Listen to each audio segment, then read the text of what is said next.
Mr. President. I recognize the Democrat leader. Mr. President, I want to begin with a truly disgusting and alarming piece of news the American people got this morning. This morning, the former president of Honduras, Juan Orlando Hernandez, was released from prison after Donald Trump gave him a pardon. We all know that Donald Trump does a lot of hypocritical things. Almost every day, there's hypocrisy oozing from the White House. But pardoning one of the world's biggest drug traffickers is egregious, shameful, and dangerous, even for Donald Trump. It would be bad enough on its own for Donald Trump to pardon this horrible drug trafficker. But for him to pardon this drug lord while putting a quarter of our military in the Caribbean, right nearby Honduras, to fight drug trafficking makes an utter mockery of Donald Trump's supposed desire to root out all drug trafficking. Let's be clear of the facts. The person Donald Trump just pardoned was convicted of helping move 400 tons of cocaine to the United States. All the while, Trump blows up alleged drug boats to prevent drugs from getting to America and risks leapfrogging the U.S. into a war with Venezuela. You can't have it both ways, Mr. President. You can't talk a big game about hunting down drug traffickers and getting drugs off our streets and then turn around and free a dangerous, convicted drug lord. That sends a message to other criminals. Suck up to Trump, and you'll get a pardon no matter how many boatloads of drugs you pump into our streets. Even one Trump advisor admitted that, quote, how we justify this is really hard. Trump's pardon reeks of hypocrisy. It reeks of corruption, which is the MO of the Trump administration. The failure of the leadership at the Department of Defense is also a national embarrassment. The mess Secretary Hegseth creates regularly shows the consequences of picking an inexperienced Fox News host to lead a massively complex life-or-death federal agency. Donald Trump is learning it the hard way. If you pick a Fox News cable host to lead the largest, most complicated federal agency of all, you get burnt. And Hegseth is just way beyond what anyone would imagine in how bad he is at that department. In the past few days, more questions have arisen about Hegseth's order to attack alleged drug trafficking vessels off the coast of Venezuela. It is possible those strikes, which may have included verbal orders from the Secretary of Defense to, quote, kill everybody on those boats, violated the law. But this is the problem. The American people still don't know exactly what happened because Pete Hegseth refuses to tell the truth. Months ago, right after the strikes, Hegseth went on Fox News and bragged. He was present at every moment of the operation. He said on Fox News that he, quote, watched it live. He said the same to us in person. But then last night he tweeted that his admiral was actually the one who made all the combat decisions. This is so spineless. Pete Hegseth won't hesitate for a moment to talk a big game and take credit if he thinks it makes him look good. But the minute trouble arises, suddenly Hegseth says someone else was making the decision. Now let's be very clear about something. There's a very easy way for the American people to get the truth. Pete Hegseth should release the full tapes of the September 2nd attack, both the first and second strike. Not a clip, not some edited or redacted snippet. The full unedited tapes of each strike must be released so the American people can see what happened with their own eyes. Now, Pete Hegseth says he did nothing wrong, so prove it. If it's true, he should have nothing to fear from the truth. But if he refuses to release the tapes, if he stonewalls, if he keeps hiding the facts, then the question becomes unavoidable. What is Pete Hegseth hiding? What does Pete Hegseth not want the American people to see? Is it that his story doesn't add up? We don't know. because Pete Hegseth is right now hiding the truth. And sadly, that has become a theme with this administration. When facts are inconvenienced, they cover up. So Secretary Hegseth, release the tapes. I also want to commend my Senate colleagues, including the chairman and ranking member of the Armed Services Committee, Senators Wicker and Reed, for working together in good faith in a bipartisan way to conduct oversight of these boat strikes. I support those efforts wholeheartedly. One of the first things we need is a classified briefing from the DoD, the Department of Defense, about exactly what happened during these operations. And let me be clear, Secretary Hegseth must be part of those briefings. We need documentation, and we need the tapes, but we should go one step further. Secretary Hegseth should testify publicly before the committee under oath so that the American people can hear the facts. The truth should not be kept behind closed doors. The fresh air of public scrutiny should be let in. The public has a right to know. That's why Pete Hegseth must testify publicly, and most importantly, why he must release the full tape of the attacks. On health care, let me start with a shockingly candid quote from a senior House Republican on their plan to fix health care. This senior House Republican, when it came to health care, said about the Republicans in the House, "We're nowhere on health care." That's what a senior House Republican said. It's a grim thing to say, but it's the truth. There's never been a clearer divide on what Democrats want on health care and what Republicans want on health care. Democrats want to lower health care costs for families. We want to make health care cheaper, more effective, more accessible. We're united on that issue, from one end of the party to the other. Republicans, meanwhile, are a total mess when it comes to health care. Republicans don't know what to do. One day, Trump floats a so-called health care plan. The next day, Speaker Johnson forces him to shoot it down. Some Republicans say they want to dismantle the ACA, probably a majority of them in the House and a large number in the Senate, just dismantle it altogether. Other Republicans seem more focused on eradicating reproductive care in every state than helping people afford health care. The bottom line, Republicans are in total disarray on health care. And while Republicans continue the infighting, who's paying the price? The American people. The people whose premiums are going up by $500 to $1,000 a month. The people know that these people know that Trump and Republicans are to blame. America, we all know, is in a health care crisis, and Republicans are only adding fuel to the fire. Democrats have been clear from the start. The first step to solve this crisis is extending the ACA tax credits. Democrats are ready to do so. We're united, and we're committed to lowering the cost of health care. Republicans, however, by their own admission, are nowhere on health care, and that's a disastrous message to send to the American people who are suffering from skyrocketing health care costs. I yield the floor. Note the absence of a quorum. The clerk will call the roll. Ms. Alsobrooks.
I recognize the Majority Leader. Thank you, Mr. President. President of the Senate, a quorum call. Yes.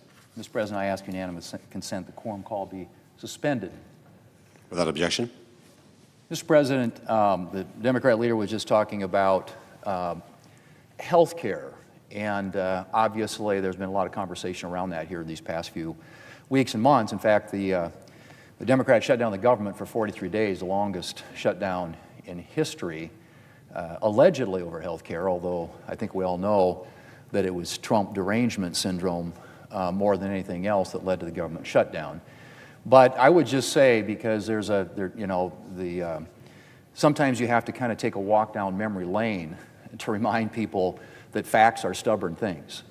And facts are stubborn things. The Democrat leader implied that Republicans are not interested in lowering health care costs and that somehow they are. The contrary is actually the truth.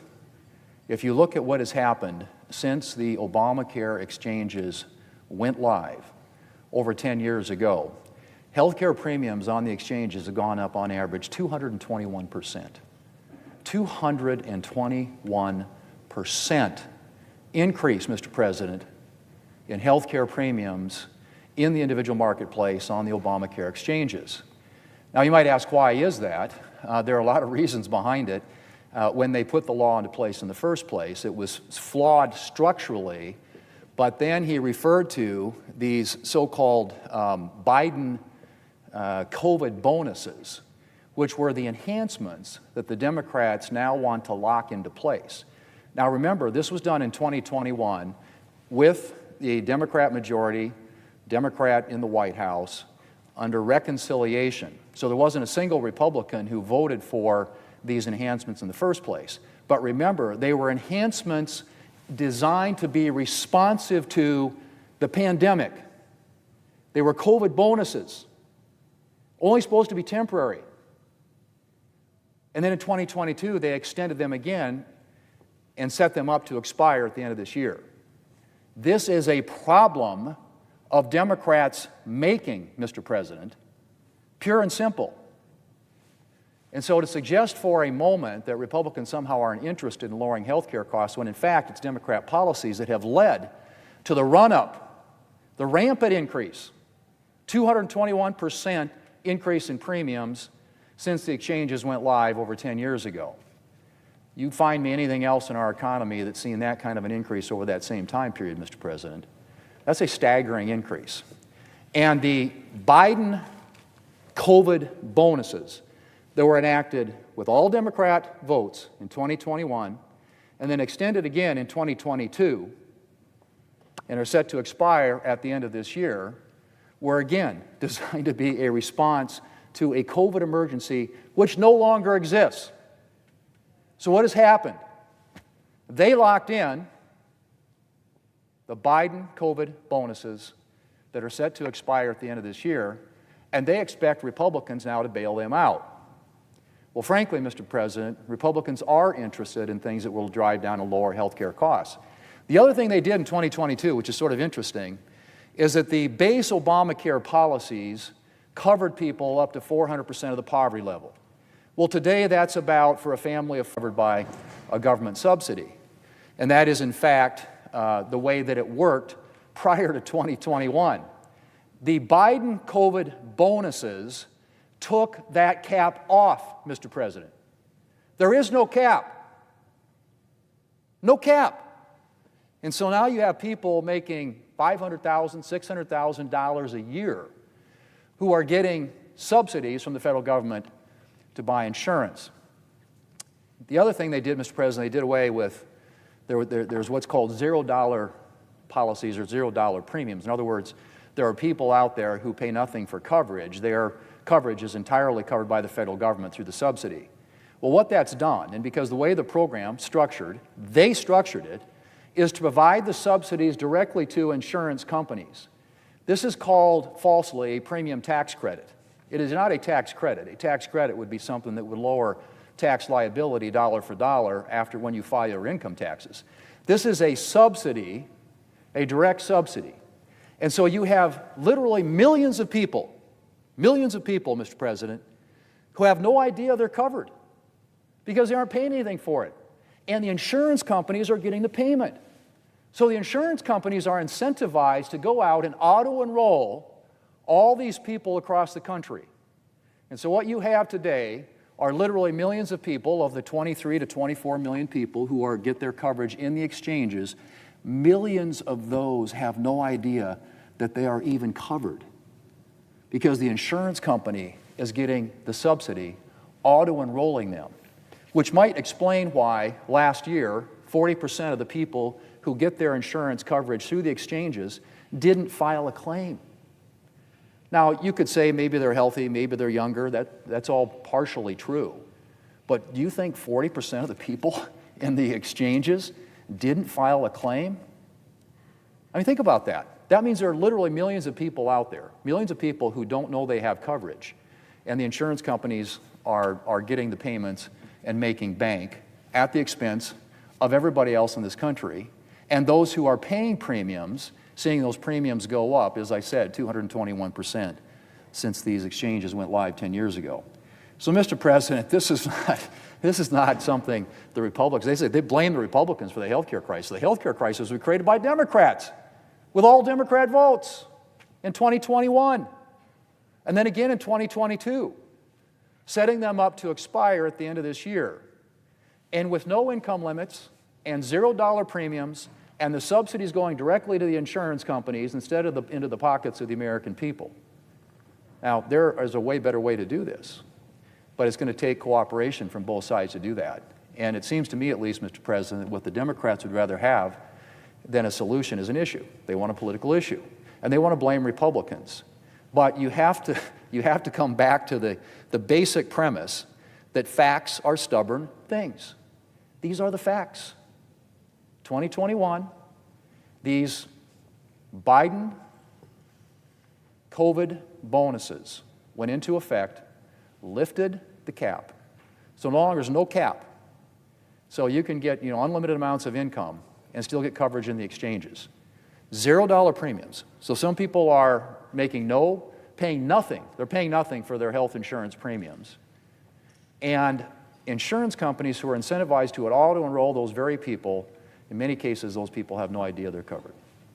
That is a pretty amazing contraption, if you will, and some would argue scam on behalf of the insurance companies in this country, but certainly to the detriment of the American people who do need more affordable coverage. They need to be able to afford health care along with the other things that they buy on a daily basis.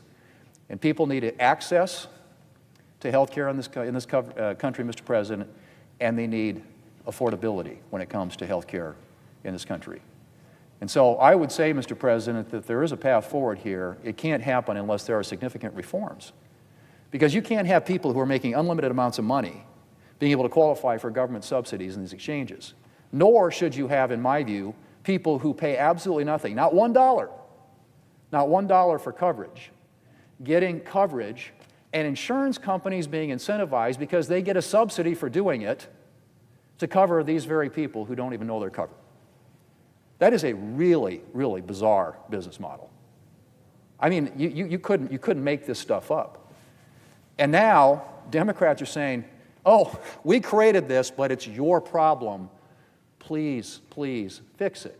Or if you don't do something that will extend this program that has costs, premiums that continue to go up like this for the American people, we will use it against you in a political campaign as a political issue.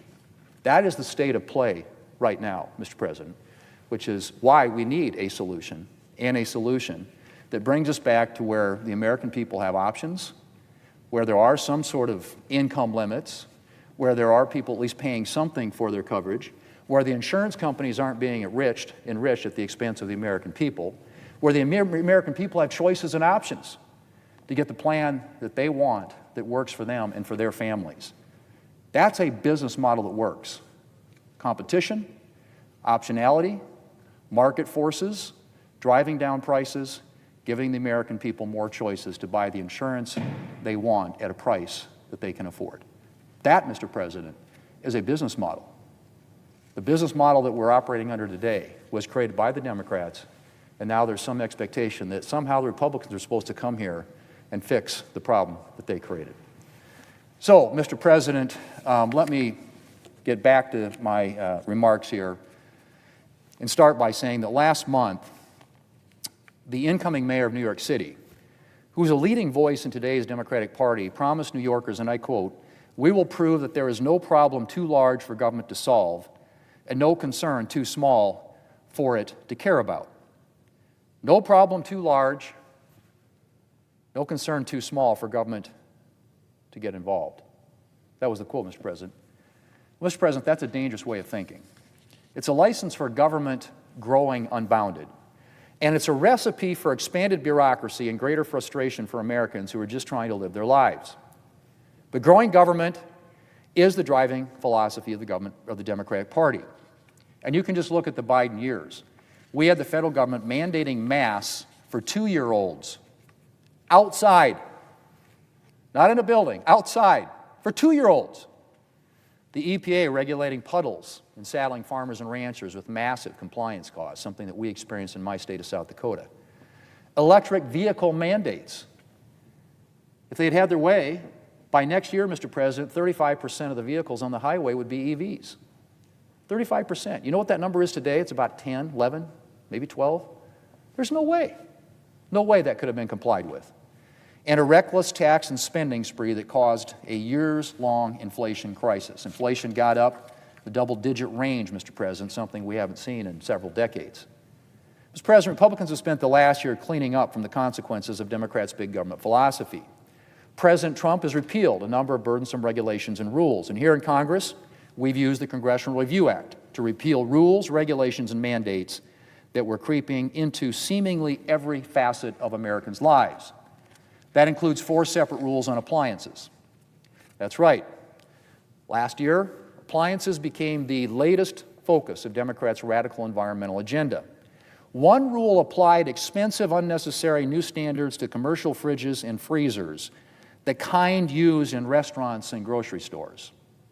The Energy Department estimated that it would take 90 years for a business to see savings from these more expensive appliances. Another rule sought to take gas water heaters off the market, raising costs for homeowners and imperiling American manufacturing jobs. And then there were the Biden administration's proposed reporting and certification requirements for everything from light bulbs and dishwashers to dehumidifiers and air conditioners. Reporting and certification requirements may not sound like much, Mr. President, but those requirements mean a lot of front-end work that has to be done, work that costs time and money, can place a huge burden on businesses and drive up prices for consumers. In its public comments on the Biden administration's appliance standards, Carrier, an appliance manufacturer, said the Department of Energy failed to adequately account for, and I quote, "the cost and burden to comply with updated requirements," end quote. A manufacturers association said that the proposed reporting standards had, and I quote, "no practical utility," end quote. And another objected to what they called, quote, "burden without benefit." Mr. President, thanks to Republicans' efforts, hardworking Americans and small businesses have been spared these costly regulations. We've also been able to dismantle Democrats' regulatory assault on Americans' cars. President Trump repealed the Biden administration's electric vehicle mandate. And here in Congress, we approved legislation to repeal waivers that would have allowed California to impose a de facto electric vehicle mandate on the whole country. We also passed a CRA resolution repealing the Biden rubber tire manufacturing rule, a gross example of unnecessary regulation. The Biden administration proposed new emission standards for tire manufacturers, an industry that's already subject to strict emissions rules. And the Biden rule, while it would have reduced the emission of certain pollutants, would have actually increased emissions of carbon dioxide and methane. That's right, Mr. President, you can't make that up. It would have increased emissions of carbon dioxide and methane. And it would have cost tire manufacturers $13 million per year and possibly more than that. Mr. President, unfortunately, these are not the only examples of the overreach of the Biden administration's Green New Deal-style regulations. No, the Biden administration also went after energy production, heaping additional costs and restrictions on energy producers that would have driven energy costs higher and higher. Earlier this year, Republicans repealed the Biden administration's marine archaeology rule. Energy producers are already required to submit an archaeological report before drilling in areas that are thought to include things like shipwrecks, settlements, and other archaeological sites. But the Biden administration wanted energy producers to submit reports even when there's no reason to suspect a project will be near an archaeological site. It was just another way to slow down production and heap more costs on energy producers, costs that would eventually have been paid by American consumers. Well, Mr. President, Republicans repealed that rule. Then there was Democrats' natural gas tax. In 2022, Democrats enacted a tax on methane emissions from natural gas producers, a tax that would have driven up energy prices and destroyed jobs in the energy sector. Republicans repealed its regulatory implementation through the CRA, the Congressional Review Act process, and then blocked this misguided tax in the One Big Beautiful Bill this summer. Mr. President, our efforts continue.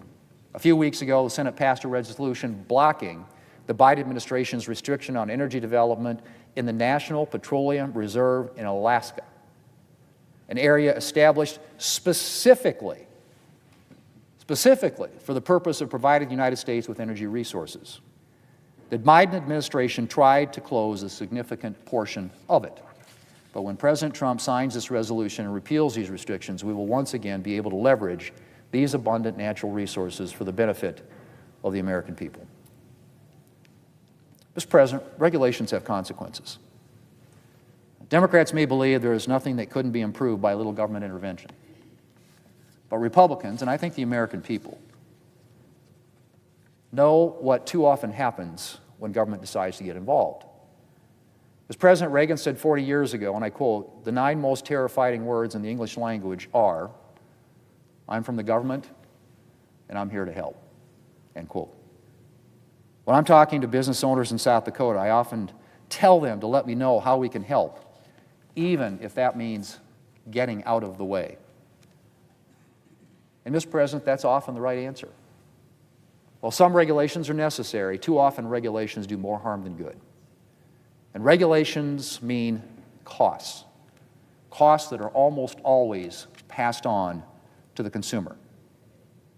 Republicans are continuing our efforts to get government out of the way and to bring down costs for the American people. Mr. President, I yield the floor.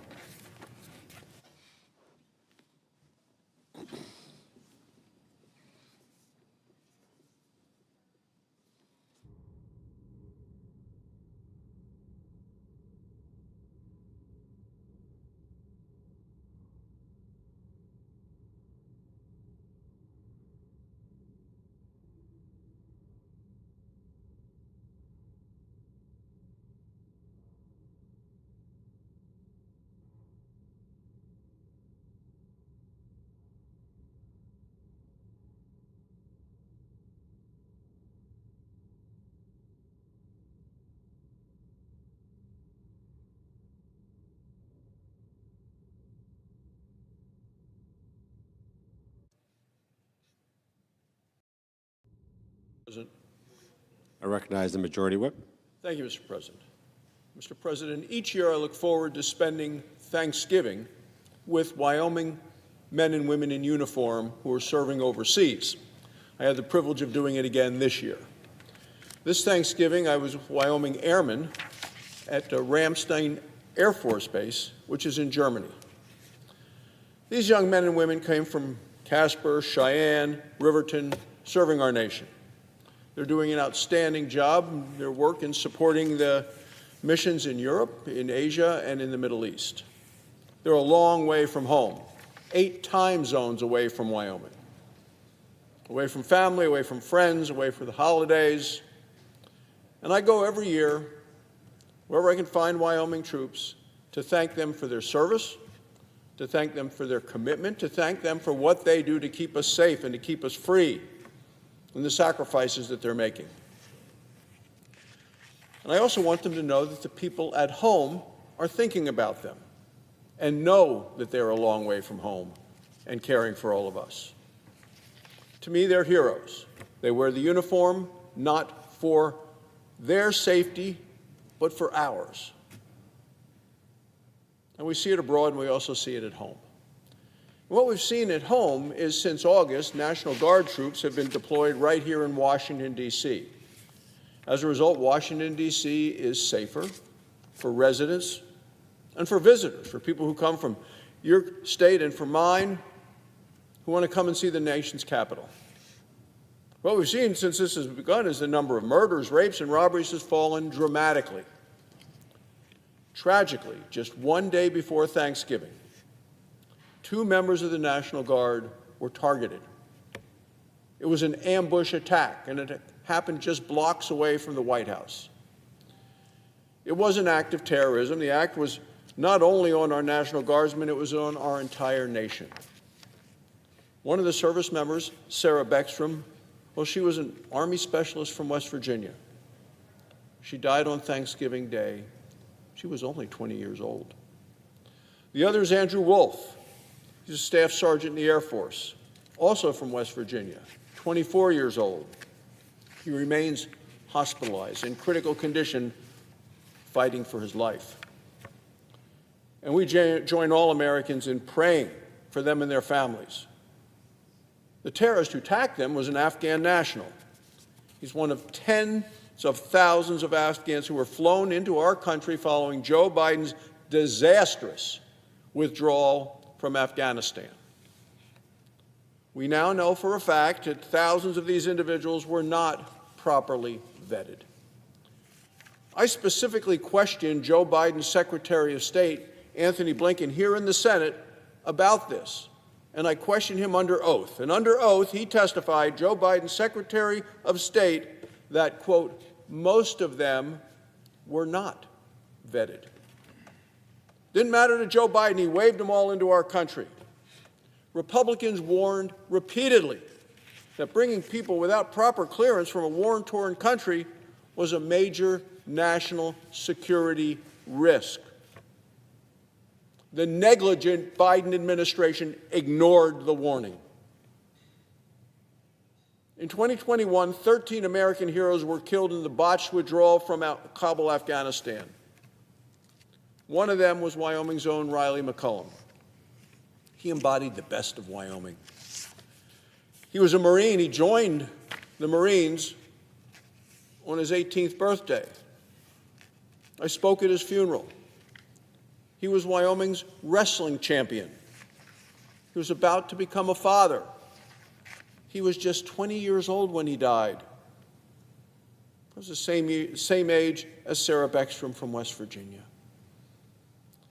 The fallout from Joe Biden's disastrous decision hurt Americans then, and it continues to hurt Americans today. President Trump and Republicans are working to reverse these failures. The president is strengthening law enforcement. He's deporting criminals who are here in our country illegally, and he's taking a hard look at anyone who has been improperly vetted. His actions will make America safer and more secure. Joe Biden's disgraceful withdrawal was not an isolated failure. It was part of a pattern of dangerous, destructive, and deadly policies. More than 10 million illegal immigrants entered our country under Joe Biden and the Democrats.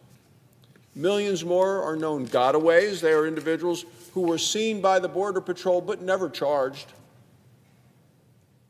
never stopped, never questioned. How many more terrorists slipped into our country because Democrats threw open the borders? Where are they now? What are they up to? We don't know. Most Americans understand that national security begins with border security. That means we must stop people from entering our country illegally.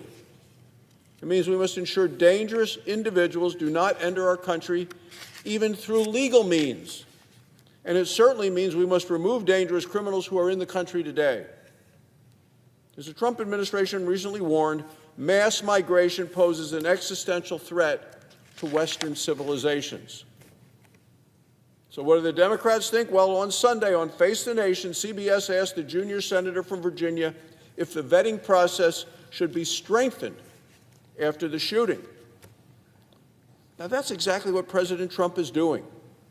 The senator refused to answer that question. Instead, he told a national television audience that having the National Guard in Washington, D.C. was a, quote, political stunt. He blamed President Trump. Political stunt, it's a matter of public safety.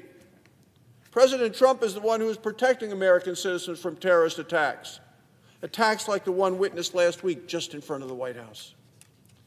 President Trump and Republicans want every American to be safe, to be secure, and to be prosperous. This is our top priority. After last week's brutal attack, securing our border and our communities is more urgent than ever. And Republicans are going to continue to remove criminals from the streets and get the terrorists out of the country. Thank you, Mr. President.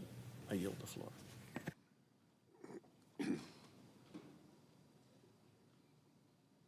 Mr. President. I recognize the Democratic whip. Mr. President, many of us bring life experiences to the Senate chamber, and it shapes our judgment on critical issues. When I was first married, my wife and I were blessed with a beautiful little baby girl. I was going to law school here in Washington, D.C., and it turns out our little girl had a serious medical problem. The difficulty I faced was the fact that I had no health insurance. I was a law student. And I ended up going to Children's Hospital here in Washington, D.C. with my wife and our little baby girl, and sitting in the charity ward that basically was there for people who couldn't pay their medical bills and had no health insurance. We waited for the door to open and for our family name to be called out to meet for the first time the doctor who was going to treat my little girl.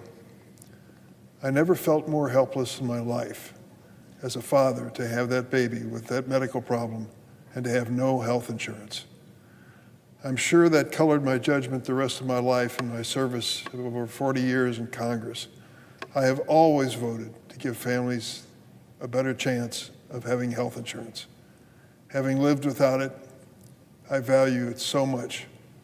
It's been a major part of my feelings about health care and about the role of Congress. And so then 15 years ago, when President Obama, my former colleague from Illinois, was President of the United States and set out to achieve something that had never been done in the United States, to dramatically expand the coverage of health insurance to families that otherwise wouldn't qualify law or couldn't afford it. I worked hard to pass that bill. It took us a long time and a lot of effort. I was whip of the Senate Democrats at that point, and I used to go to Harry Reid's office several times a day to talk about the next step in passing the Affordable Care Act. The day finally came, and I won't dwell on the minutia or the details of how we reached it, but we did. Unfortunately, throughout that process, we never had one Republican vote of support, ever. We were fortunate to have 60 Democrats at the right moment politically to pass a bill in the United States Senate. I was sorry that the Republicans didn't join us in this effort. They could have made a better bill out of it, I'm sure of it, if they would have joined us, but they decided not to. And so for the last 15 years, the Affordable Care Act has offered to millions of Americans health insurance coverage, which was unthinkable before it passed. Let me give you a couple examples.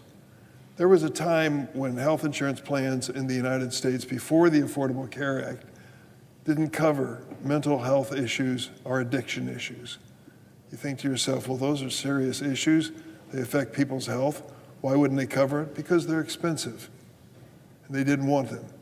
But two senators came out on the floor here, one a Democrat, Paul Wellstone of Minnesota, and the other a Republican, Pete Domenici of New Mexico, and pushed to include as a requirement in all health insurance plans that it covered mental illness.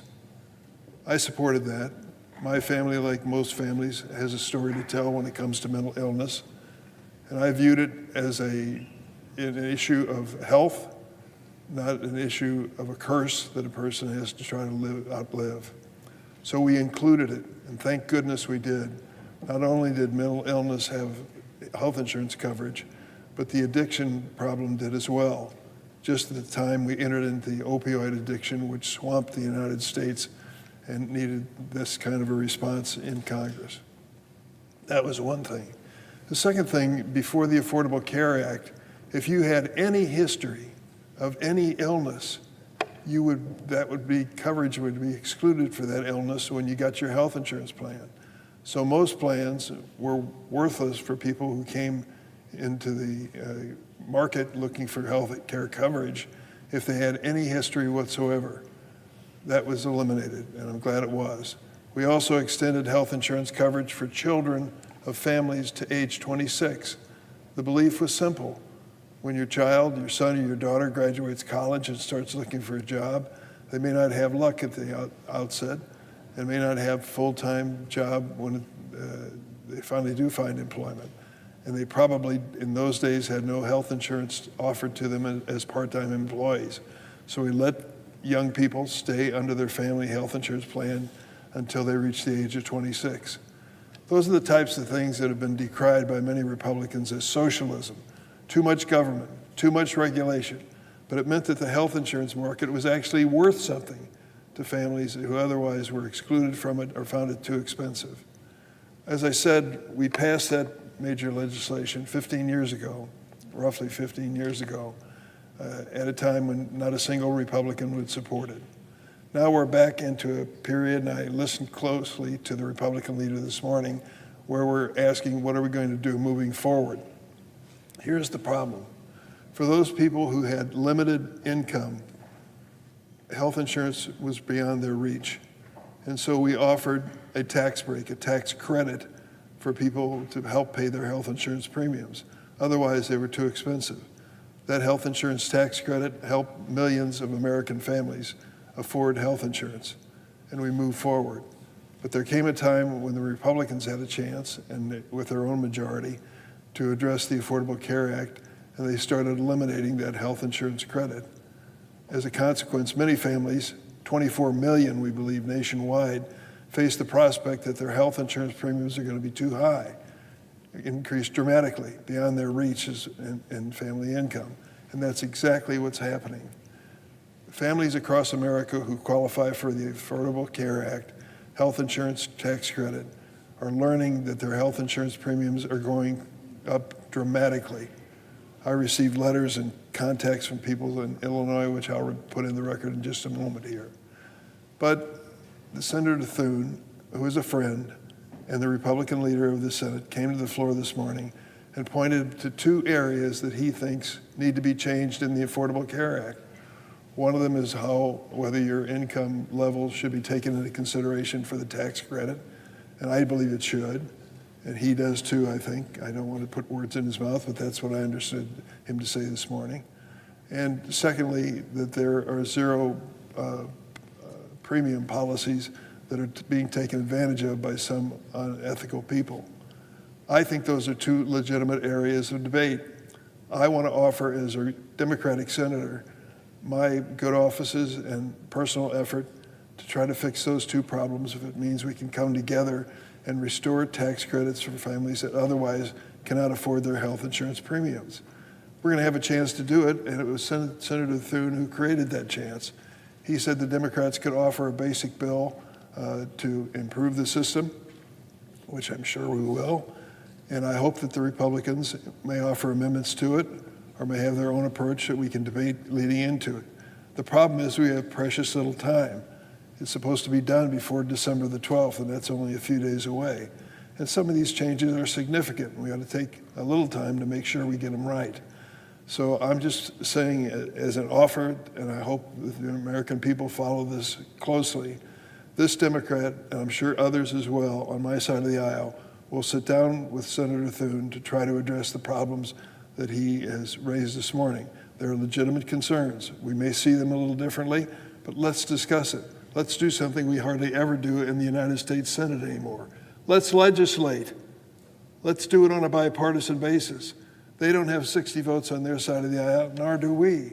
But if we come together, we can muster 60 votes for a good change and say to millions of Americans with health insurance premiums they can't afford, there's a way out of this. Let us extend the Affordable Care Act tax credits with some changes as suggested, but do it for a period of time that is reasonable and gives people peace of mind. If we're concerned about the cost of living and family budgets, for goodness sakes, it starts with health care. Health insurance premiums can be so high that people have no choice. Mr. President, I'd like to address another issue on a different topic. For more than 3 months, Chicago has endured President Trump's Operation Midway Blitz. It is a cruel campaign. It has swept up innocent citizens, legal American residents, and immigrants who pose absolutely no threat to public safety. Remember why the president wanted to send troops and more resources in the Department of Homeland Security into the city of Chicago? Because he was going after the worst of the worst.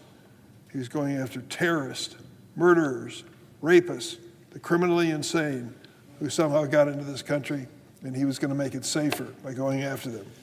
What has actually happened? The Trump administration justified their actions by saying that they were going after the worst of the worst, but what happened was just the opposite. Federal agents under President Trump have used excessive force in Chicago while patrolling our streets, including deploying pepper balls and tear gas into crowds, using zip ties to detain women and children, and physically tackling peaceful protesters to the ground. If you think I'm making this up, virtually everything I've just said is verified by video. In a hearing challenging the treatment of press and protesters by federal immigration agents, U.S. District Judge Sarah Ellis said, and I quote, "The use of force shocks the conscience, and this conduct shows no sign of stopping," said the federal judge. In contrast to this judge's observation, Border Patrol Chief Greg Bovino boasted in his deposition, almost mockingly, that, quote, "all uses of force have been more than exemplary." Well, I will just tell you, Mr. Bovino, look at the videotape. To rein in the lawlessness, Judge Ellis issued a preliminary injunction restricting the agent's use of chemical agents against protesters. Outside of a Lutheran church in Albany Park several weeks ago, after an 11 o'clock service broke up at about noon, the parishioners were leaving the church. The ICE agents were waiting on the sidewalk and dropped a tear gas canister in front of the church. The whistles were going off, and eventually ICE agents left. But do you think would-be terrorists were at that Lutheran service? I don't think so. It was harassment in that neighborhood. Judge Ellis issued a finding, a 233-page opinion, explaining her ruling and examining specific instances of federal immigration agents' use of excessive force. While the Seventh Circuit Court of Appeals has temporarily paused that injunction, which she issued, while it considers the government's appeal, the court noted that Judge Ellis has, quote, "developed voluminous, robust factual findings of wrongdoing by these agents." And though some courts have acted as a critical guard against President's lawlessness, those rulings don't change the fact that the Trump administration's militarized raids are dangerous political theater meant to spread fear and advance an anti-immigrant agenda. After wreaking havoc in Illinois and now Charlotte, reports indicate the city of New Orleans is Greg Bovino's next target. So I asked my Republican colleagues, what if this Midway Blitz comes to your state, your hometown? What's stopping the president from sowing fear there, conducting lawless raids in your cities? It's up to all of us to denounce this kind of conduct. Just incidentally, they did a survey of the 600 of the people who've been arrested in Chicago on Midway Blitz going after the worst of the worst criminals. What percentage of those 600 do you think actually had any kind of criminal record that was serious? 2%. 16 of them. 16 people out of 600. Millions of dollars being spent to terrorize innocent people and to wreck these communities and their economies. And it turns out the return rate was 2%. 16 would-be criminals who are being brought to justice at the expense of our community. Mr. President, on a separate subject, just a few weeks out, Affordable Care Act's enhanced premium tax credits are set to expire. We have precious little time to act. That means on January 1st of next year, millions of Americans will see their health insurance costs skyrocket, and some will have to drop health insurance coverage completely because they just can't afford the premiums. Will they get sick? You bet. Will they go to the hospital? Many will. Will they get treated? Yes. Will they be able to pay their bills with their health insurance premiums? Unfortunately not if they drop coverage. That includes my constituent Jess, a hairstylist in Chicago, who was diagnosed with breast cancer last year. Jess said that if the tax credits go away, as they're supposed to on January 1st, she'll be forced to pay more for health care and will have to make, quote, a lifestyle change to pay the difference, potentially working more shifts. She also worries about a lapse in coverage if the price increase forces her to switch plans. Any gap in coverage could jeopardize her life-saving cancer treatment. How would you like to have that hanging over your head? The premiums of your health insurance plan go through the roof, and you need constant coverage because of a diagnosis of breast cancer. No American family should face that. Here's the good news, though. We can make a difference here in the Senate. We can stop Americans like Jess from falling off this looming health care cliff. As part of the bipartisan agreement to end the longest government shutdown in American history, Leader Thune, who was on the floor this morning, gave me his word, and I accepted, that he will hold a vote in this chamber on extending these subsidies to Jess and others who desperately need help. Last week, reports emerged from the White House about plans to release a proposal that would extend these subsidies for 2 years. The president was supposedly supporting that. Imagine my surprise after trying to cut or repeal the Affordable Care Act more than 70 times after he promised on the campaign trail that he had, quote, concepts of a plan, whatever the heck that is. Finally, we were to see the details of the Republican health agenda for America. But congressional Republicans jumped all over the White House and told the president he couldn't do it. They threw cold water on the idea of the president cooperating with the Democrats to solve this problem. Now, the president's been tough to pin down on this subject, and Republicans know that they have a losing hand because they have no plan. So far, their signature accomplishment is a law that will kick 11 million Americans off of Medicaid and threatens to shutter rural hospitals in my state and others. It is my hope that the president and Republicans will come to the table and negotiate in good faith in the few days that remain in December of session. Let's do this together. Let's fix the tax credit that is available to families who struggle to pay health insurance premiums. If they don't, we'll put our proposal on the floor, and the American Party will see where each party stands when it comes to helping deserving American families who need a helping hand.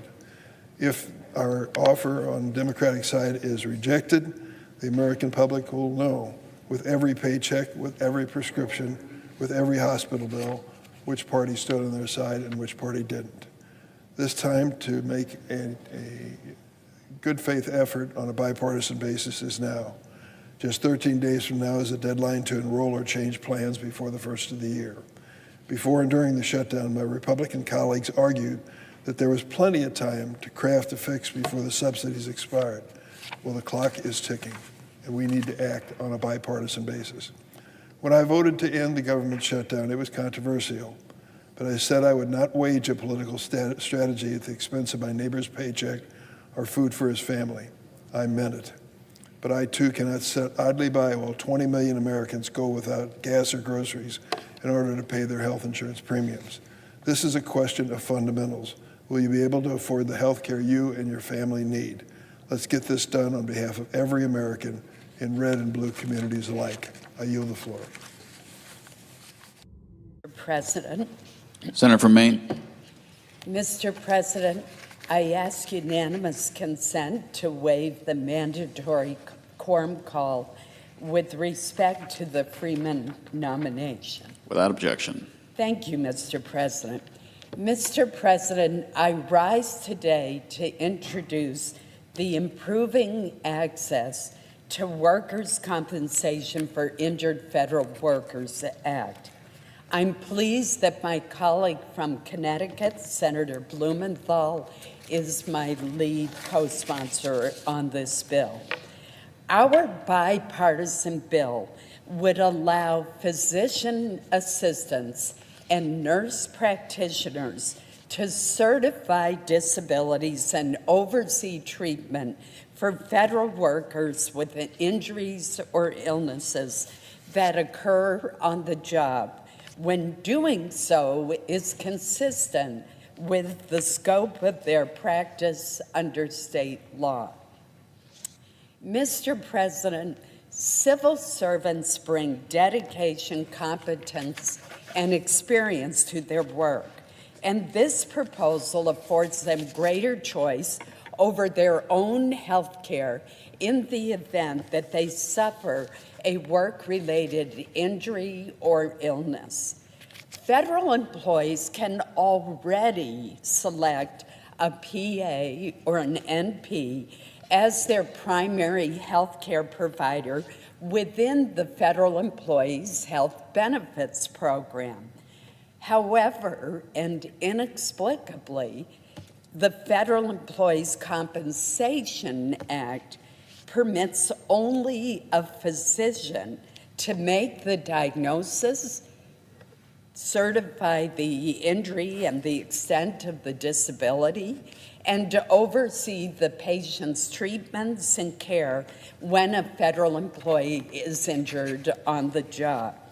This bill would allow the more than 2 million federal employees in our country, including more than 12,000 federal employees in the state of Maine, the ability to receive their health care from the practitioner of their choice after a work-related injury. When they can make their own choice, they have access to more timely care and continuity of care.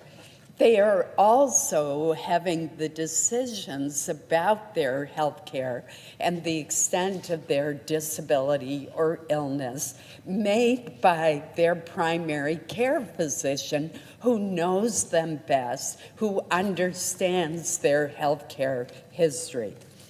Mainers, especially in our very rural communities, are often cared for by nurse practitioners or physician assistants.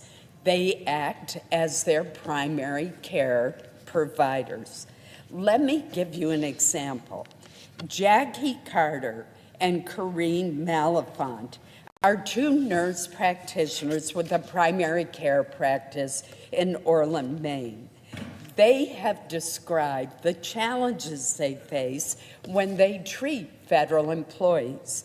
Despite being the chosen healthcare provider of their federally employed patients, Jackie and Corrine are not authorized to certify their patients' injuries and illnesses and oversee the care for their work-related injuries under the Federal Employees Compensation Act. As a result, their patients can experience lengthy delays in starting treatment due to the requirement that only a physician can certify the injury and oversee the federal employee's care while in the workers' compensation program. In some very rural communities, Mr. President, and I expect this may be true in parts of your state as well, there simply aren't any physicians who are practicing, or they are unable to accommodate additional patients. So think about the situation that's created here.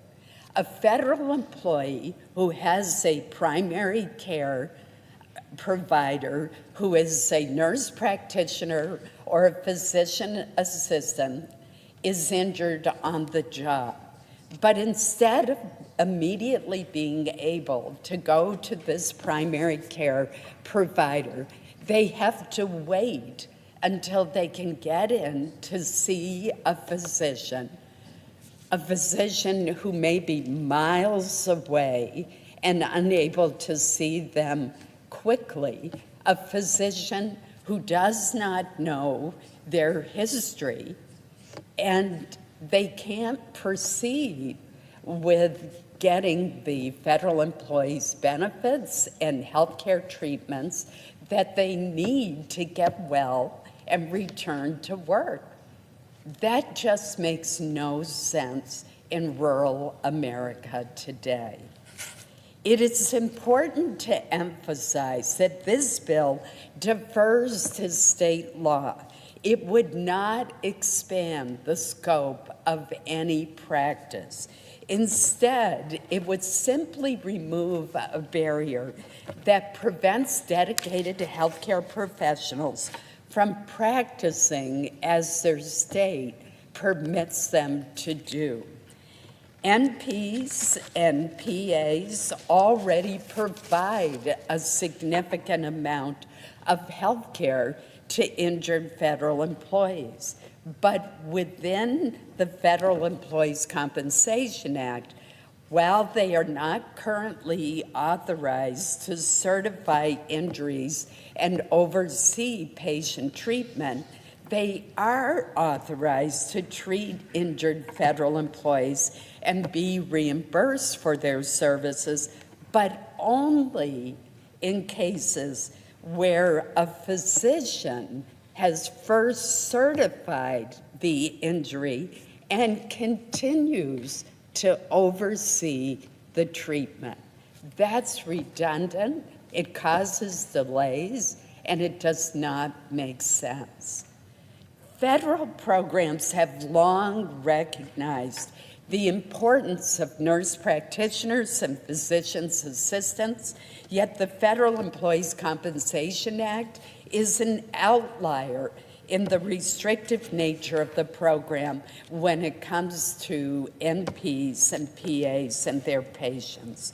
Modernizing the Federal Employees Compensation Act through the reforms contained in this legislation would be consistent with the practices of numerous other federal agencies and programs, including Medicare, the Veterans Administration, the Federal Motor Carrier Safety Administration, the Indian Health Service, and the Social Security Administration.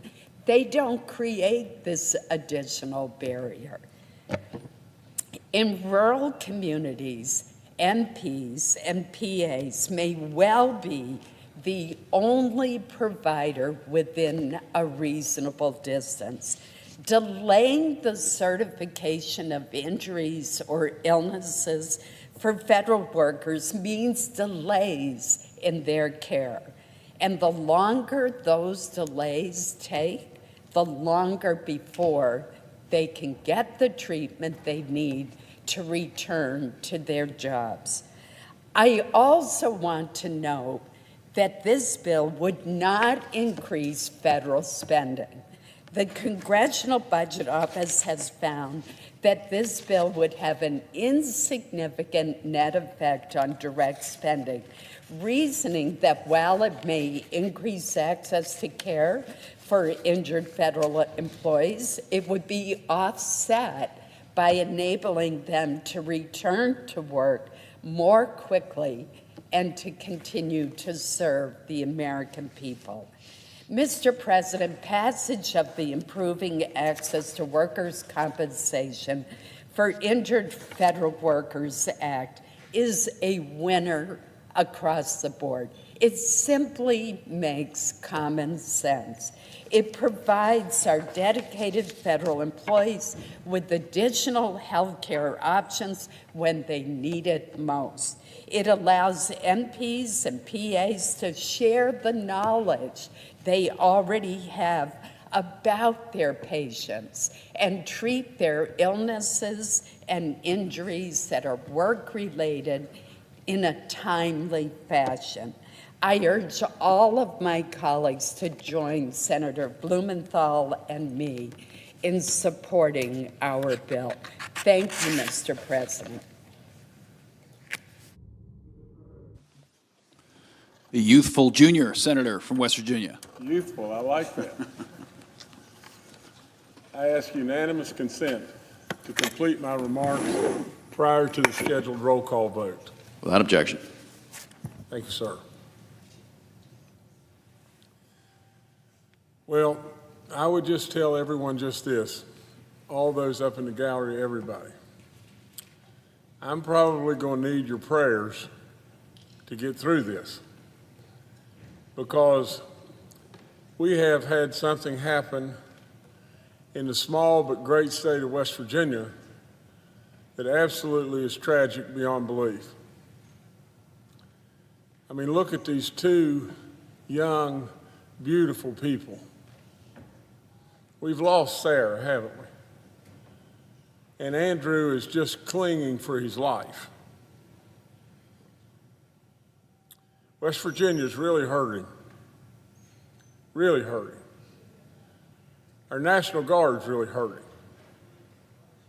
But nowhere close, nowhere possible close to how these families are really hurting. So in every single way, I ask for your prayers. Just think of the call that came right before Thanksgiving. Thanksgiving of all times of the year. Think about that call. Think about basically the senseless attack on America. But think about that call to these families and how bad really is. You see, in my little state of West Virginia, I just tell you this, the people are proud, the people are smart, the people are craftsmen, they're good people, they're loving people, they're neighbors. They're absolutely a people that are appreciative of all. It is amazing just how deeply appreciative they are when somebody does something that helps them in any way. I got to tell you this real quick. I had brown hair at one time and was really skinny. And I grew up in a little town of Beckley, West Virginia. I used to ride my bike absolutely from where we lived on a little dirt road, a little Red Dog road at the time, and Red Dog is something that they just make out of, coal piles that become slate and just got burnt, and they build a great road. But with all that being said, I'd ride my bike 8 miles across town to Little League practice. You see, I lived in Mayberry. That's all there is to it. I think about our National Guard. There's story after story. I was able to be the governor of the great state of West Virginia for 8 years, and I worked hand in hand with them. It was unbelievable what General Hoyer and General Crane and all the great people of the National Guard, they're phenomenal beyond all possible comparison. That's why Sarah and Andrew wanted to be guardsmen. Absolutely, they're unflat believable. I've been right in the middle of the flood, and my family happens to own the Greenbrier Hotel, and it's a little place in West Virginia. But with all that being said, with the terrible flood that happened in 2016, we hunted bodies on the golf courses and found 3 bodies on the golf courses, and we hunted for 6 weeks for a little 14-year-old girl, Michaela Phillips, and we found her 5 miles downstream 6 weeks later. I've been with the National Guard. I've seen every single part of the National Guard and just how great, and I mean great, these people are. I think, Joe, just at this time, please keep your focus on these families. Andrew is clinging to life and showing signs of goodness towards maybe coming through this. But life will be really, really tough, won't it? And Sarah, 20 years old, beautiful beyond belief, and gone. And why? Why? Why on earth? Why? Many of you may say this, they say, well, we don't agree with what the president's done. And I would say to you just this. I would say to you, how many body bags do we have to have in our cities to do something? What was he trying to do? What does he continue to try to do? He's trying every way in the world to give us Mayberry back to us, to give us what we all deserve in every single way. He's trying with all in him.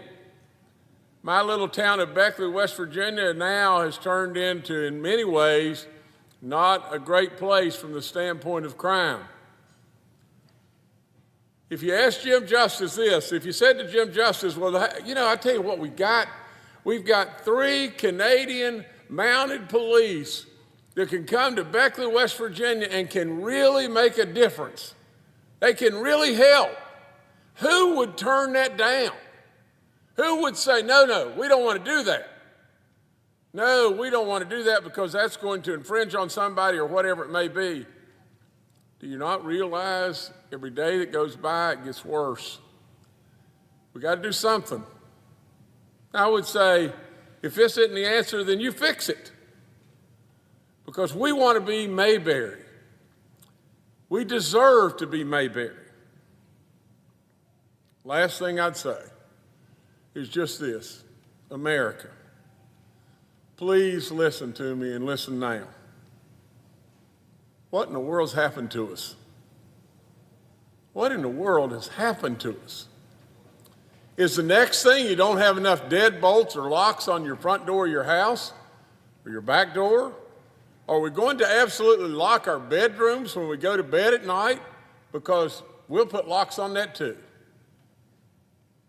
America, something's really wrong. And we got to really do something about it. From the standpoint of Congress, are we dysfunctional? You're daggum right in a lot of ways. I haven't been here very long, but I see absolutely the food fight going on all the time and the respect level almost non-existent. That's bad. We should absolutely respect one another, and we should look at each other's views and opinions and honor them. And we don't. And vote after vote after vote after vote, 51-49. It's not good. It's not good, America. And it's not a game. You see, at the end of the rainbow, on every single thing we do here, there's a name. Today, the name or names are Sarah and Andrew. In America, please, let's not gloss over.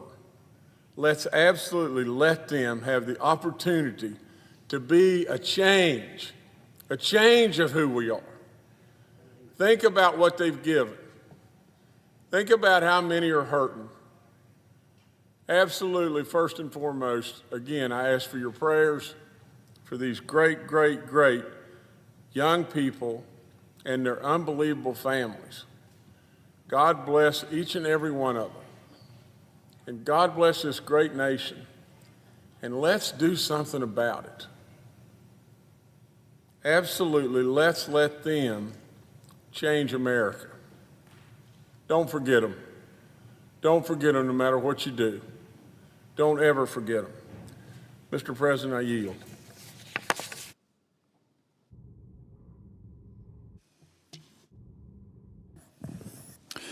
Under the previous order, the Senate will proceed to executive session to resume consideration of the following nomination, which the clerk will report.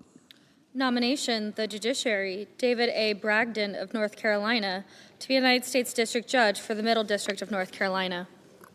Question occurs on the nomination.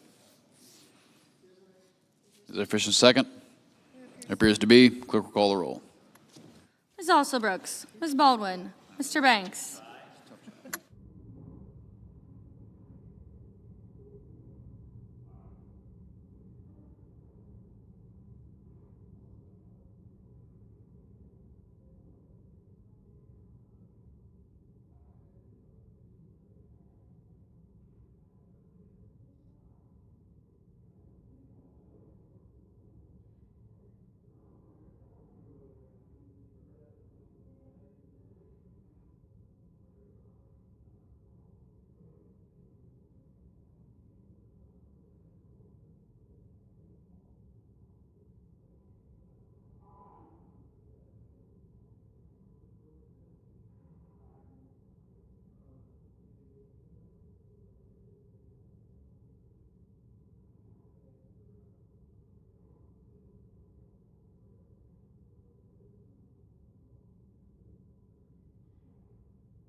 Mr. Barrasso.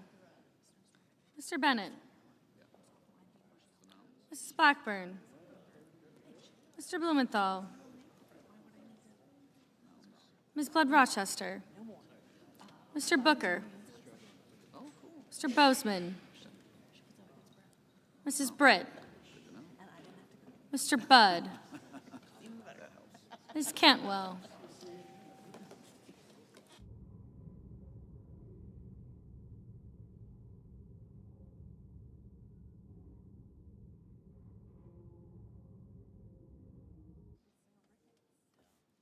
Mrs. Capito. Mr. Cassidy.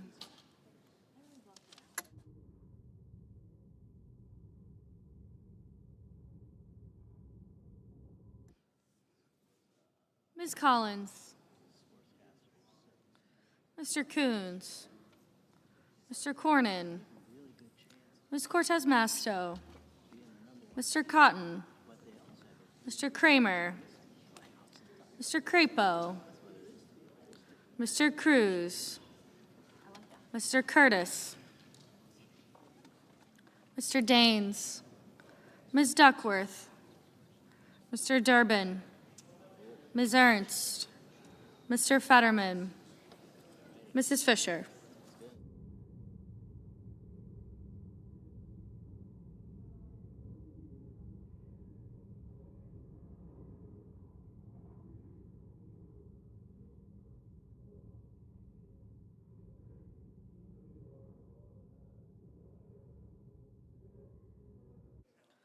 Mr. Gallego. Mrs. Gillibrand. Mr. Graham. Mr. Grassley. Mr. Haggerty. Ms. Hassan. Mr. Hawley. Mr. Heinrich. Mr. Hickenlooper. Ms. Hirono. Mr. Hoven. Mr. Husted. Mrs. Hyde-Smith. Mr. Johnson. Mr. Justice. Mr. Kane.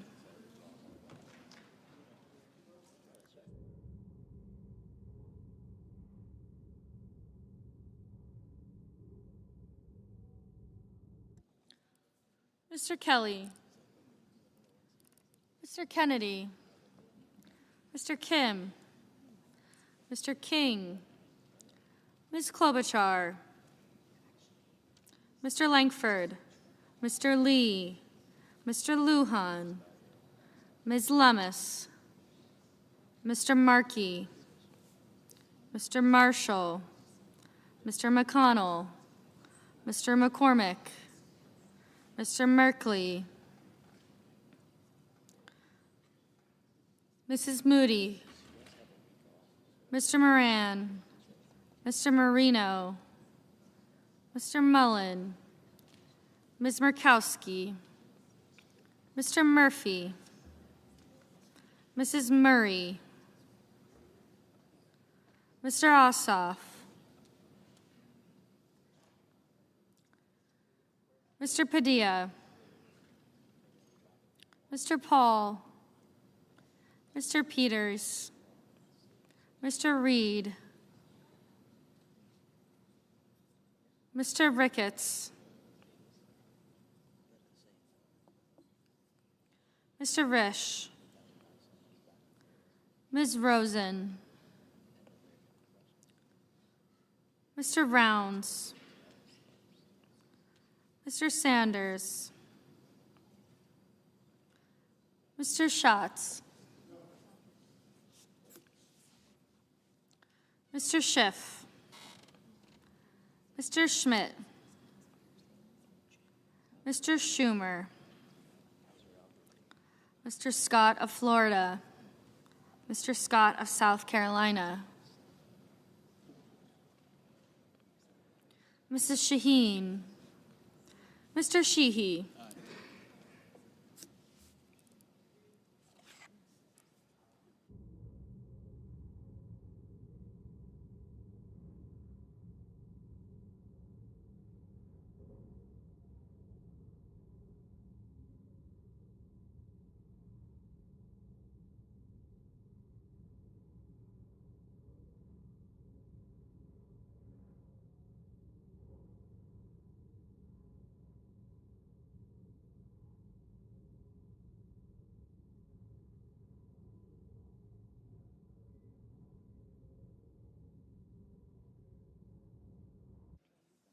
Ms. Slotkin, Ms. Smith, Mr. Sullivan, Mr. Thune, Mr. Tillis, Mr. Tuberville,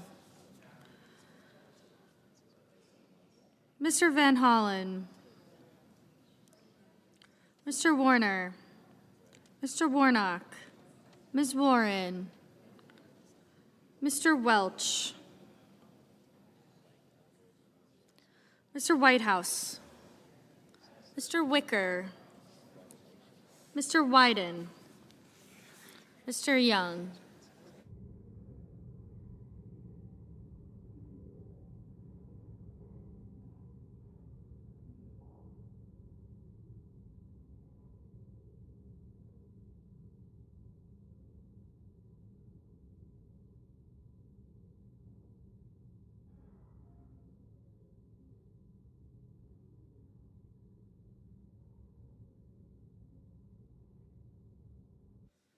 Senators voting in the affirmative: Banks, Kramer, Daines, Haggerty, Hawley, Justice, Kennedy, Lankford, Lee, Ricketts, Risch, Rounds, Sheehy, Wicker.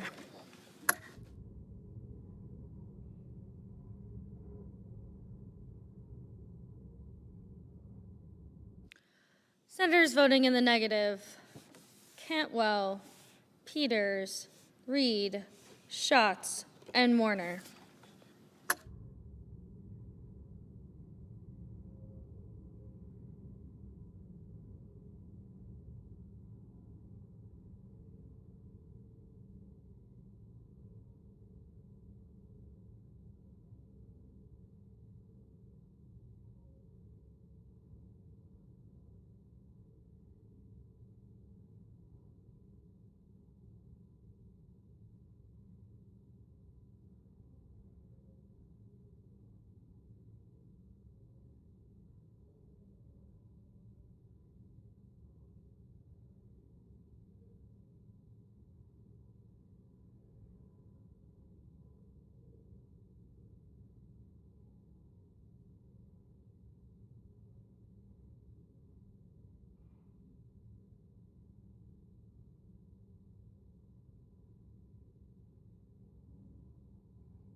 Ms. Warren.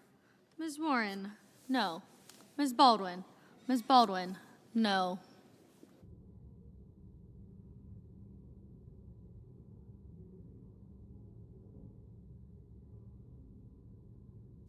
Mr. Markey.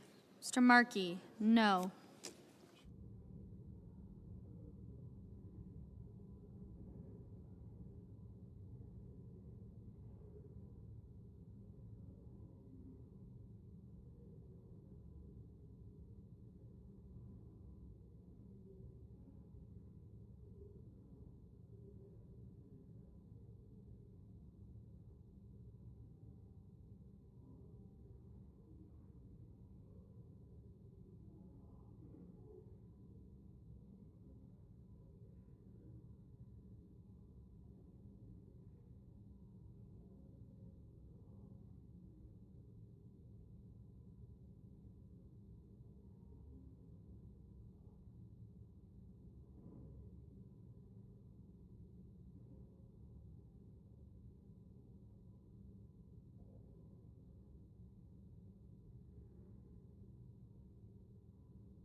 Mr. Merkley.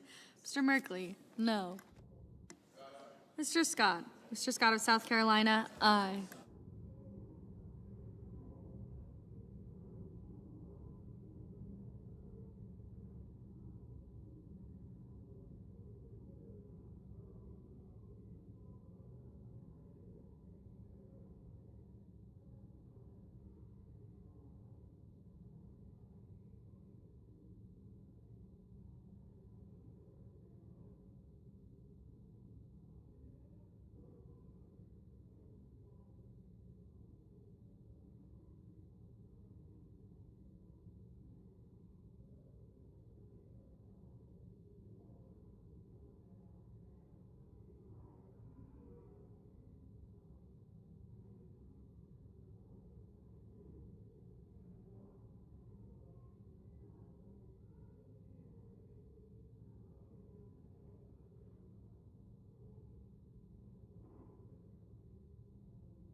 Mr. McConnell. Mr. McConnell, aye. Mr. Sanders. Mr. Sanders, no.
Mr. Schumer. Mr. Schumer. No. Mr. Young. Mr. Young. Aye. Mr. Wyden. Mr. Wyden. No. Mr. Blumenthal. Mr. Blumenthal. No.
Mrs. Gillibrand. Mrs. Gillibrand. No.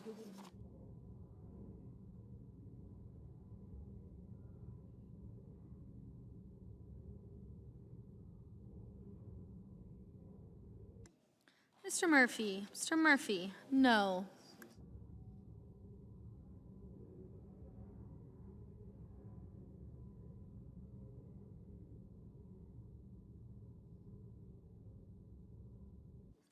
Mr. Whitehouse. Mr. Whitehouse. No. Ms. Cortez Masto. Ms. Cortez Masto. No.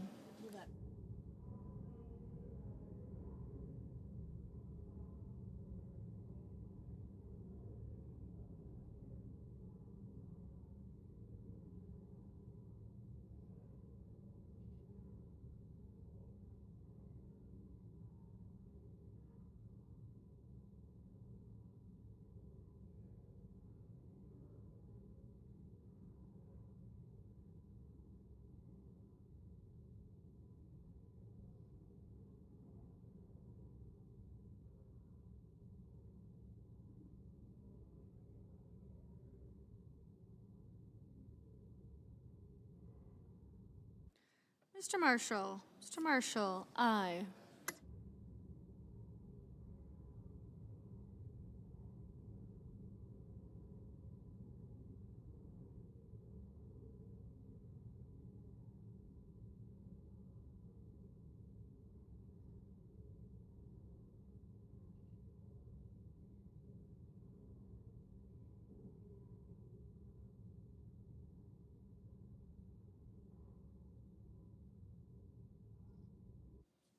Mrs. Murray. Mrs. Murray. No.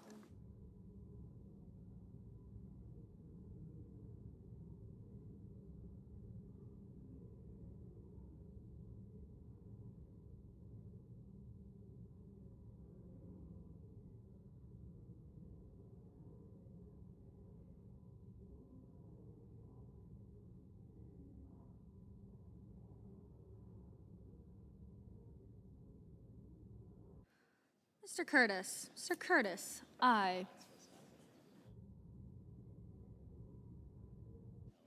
Mr. Marino. Mr. Marino. Aye. Mr. Crapo. Mr. Crapo. Aye.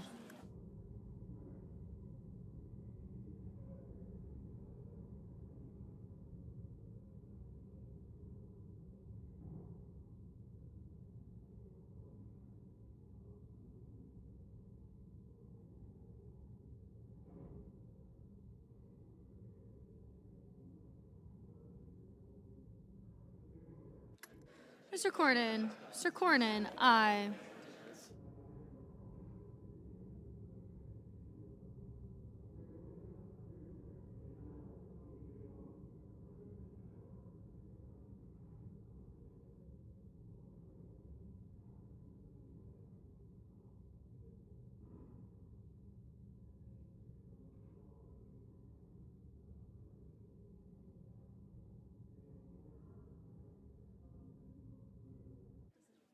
Ms. Rosen. Ms. Rosen. No.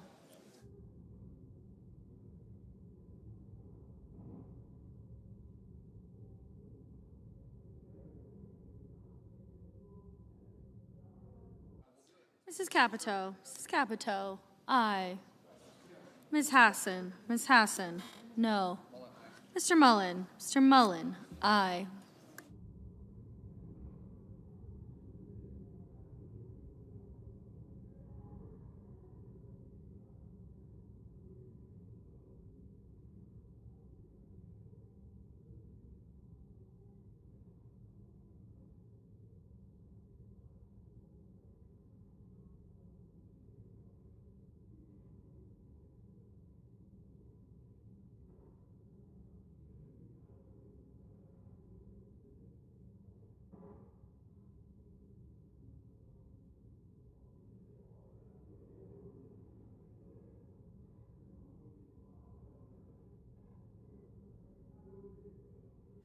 Mr. Ossoff, no.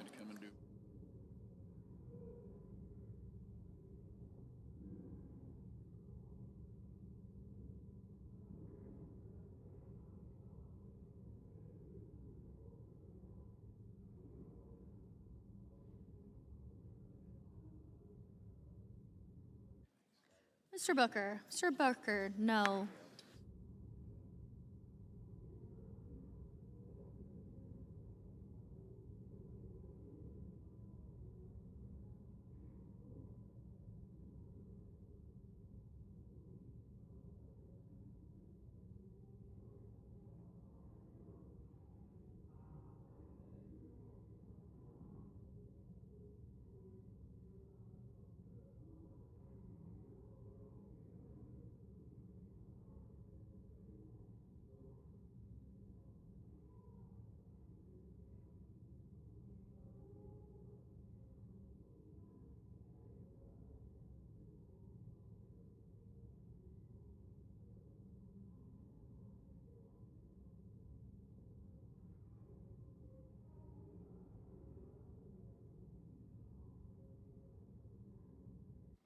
Mr. Gallego, no. Mr. Cassidy, aye. Mr. Lujan, no.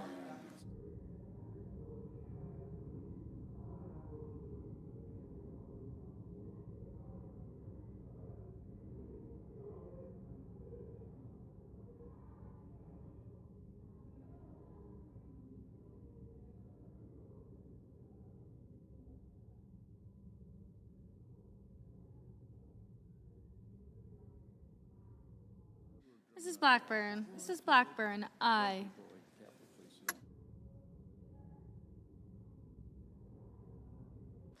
Mr. Kim, no.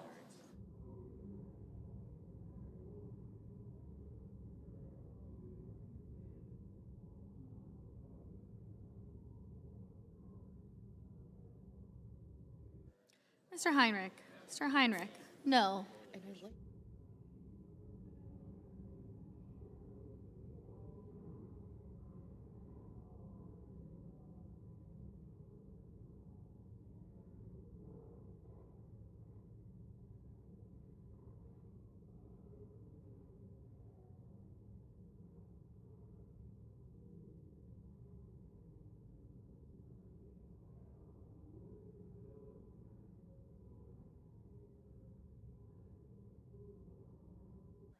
Mr. Hoven, aye.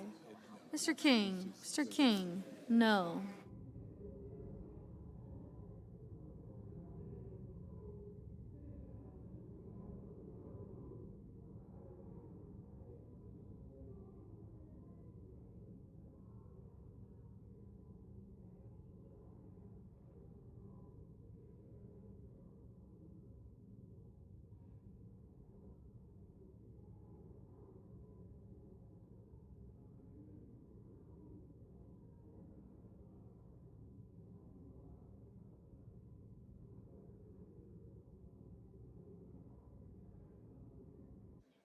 Ms. Blunt Rochester, no. Mrs. Hyde Smith, aye.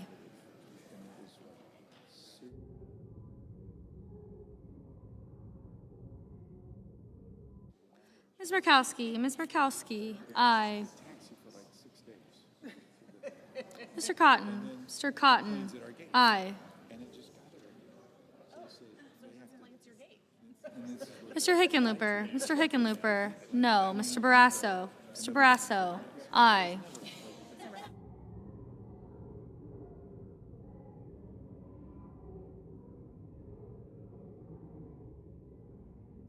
Mr. Schiff. Mr. Schiff. No. Mr. Moran. Mr. Moran. Aye.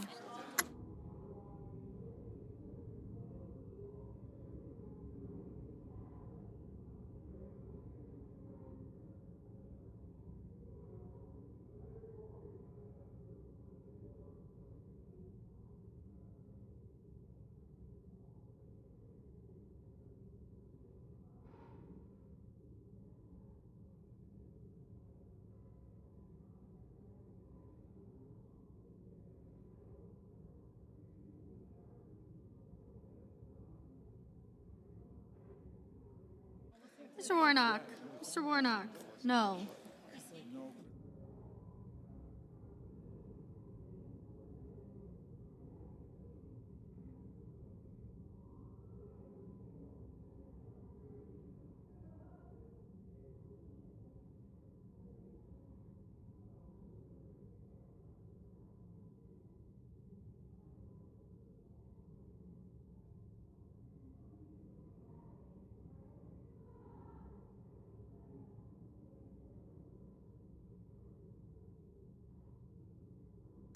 Ms. Alsobrooks. Ms. Alsobrooks. No.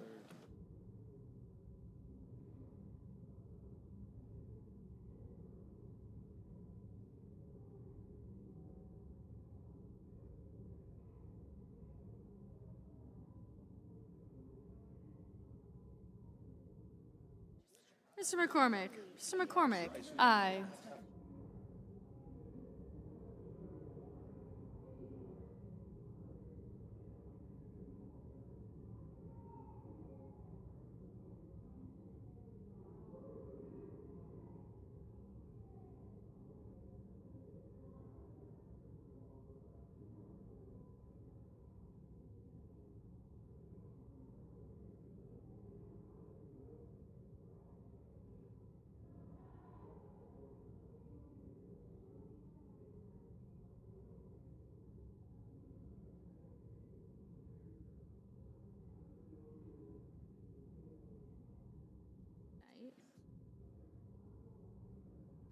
Mr. Budd. Mr. Budd. Aye. Mr. Padilla. Mr. Padilla. No.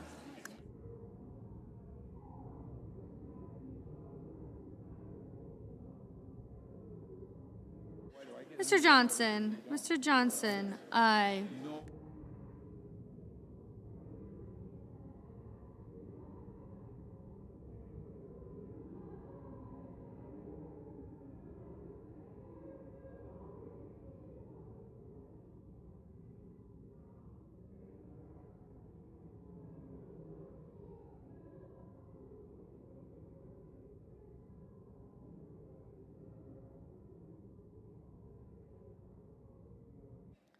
Ms. Ernst. Ms. Ernst. Aye.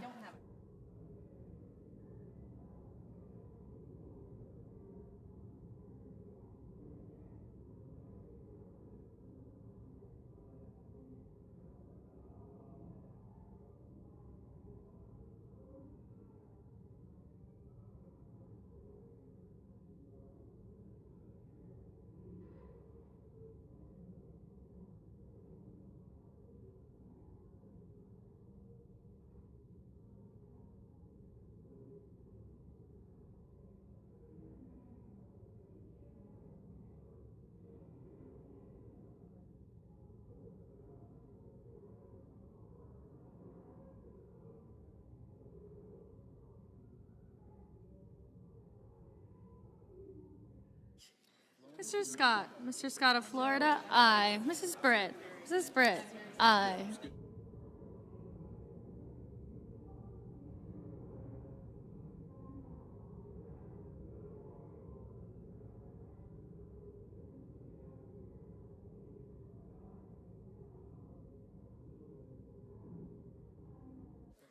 Mr. Paul. Mr. Paul. Aye.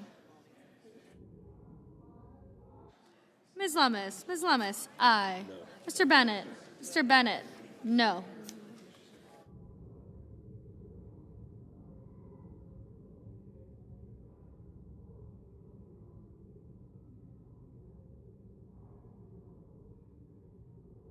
Mr. Durbin. Mr. Durbin. No.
Ms. Klobuchar.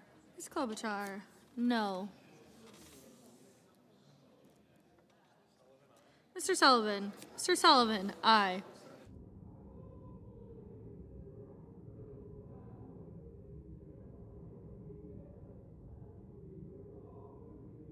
Ms. Slotkin. Ms. Slotkin. No. Mrs. Moody. Mrs. Moody. Aye.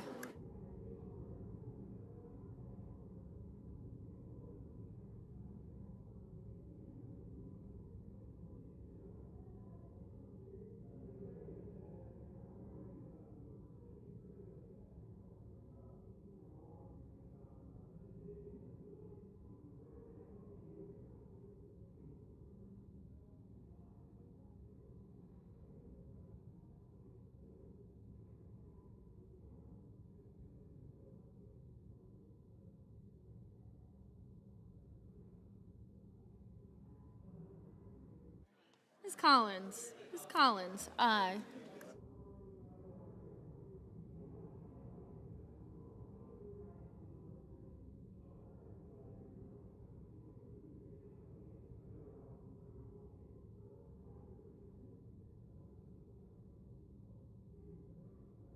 Mr. Grassley. Mr. Grassley. Aye.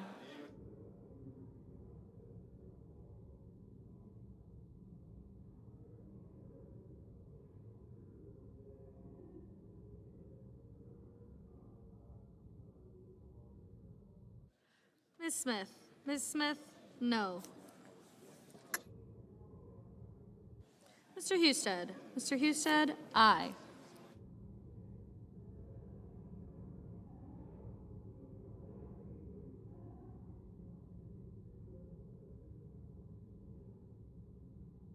Mr. Thune. Mr. Thune. Aye.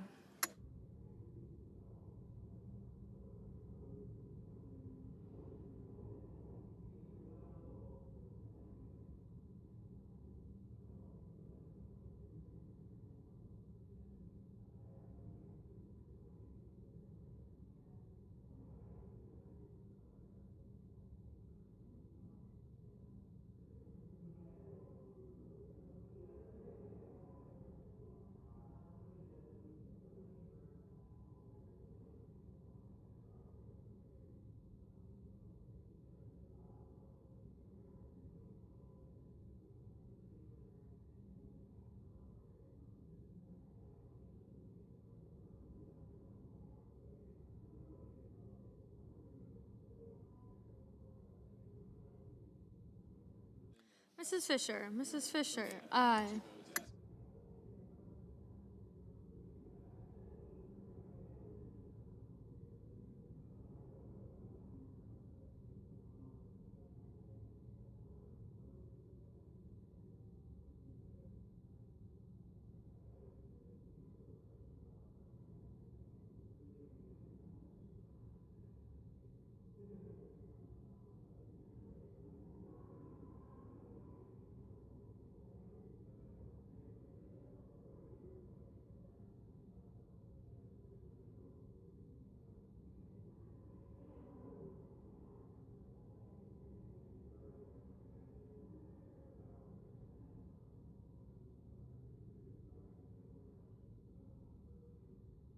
Mr. Cruz, aye.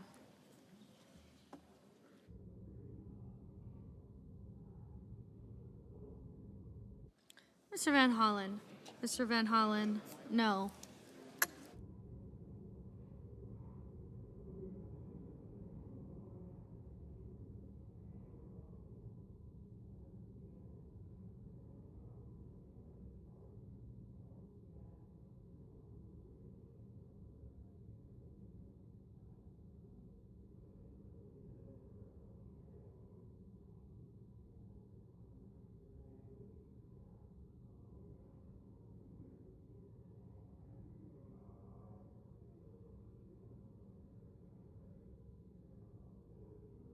Mr. Welch, no.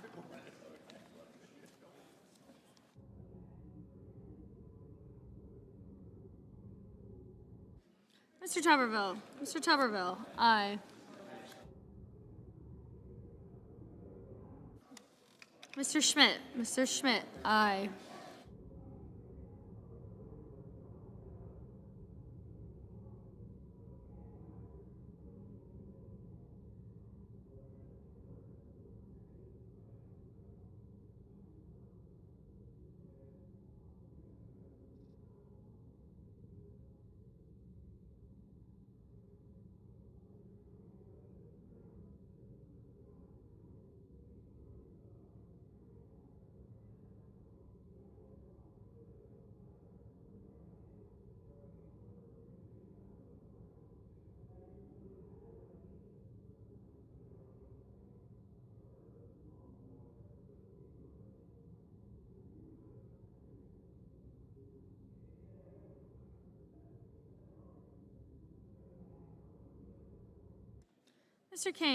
Mr. Kane, no.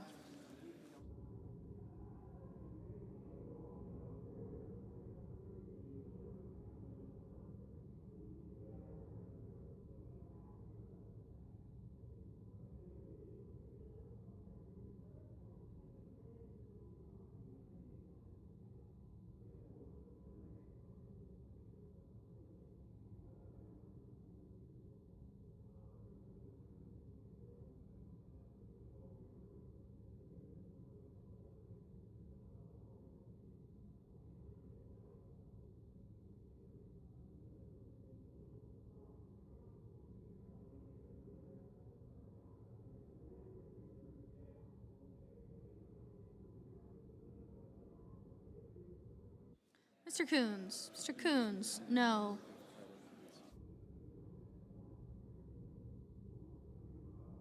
Mr. Tillis, aye.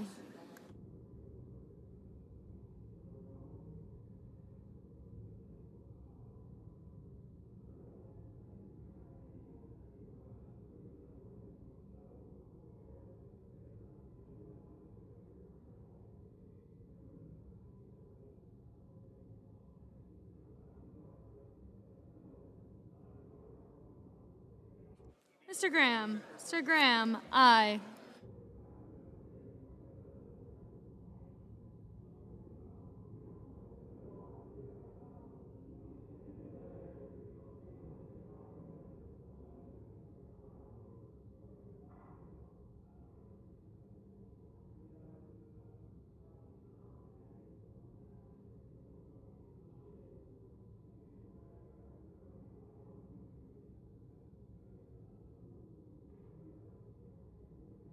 Mr. Bozeman, aye.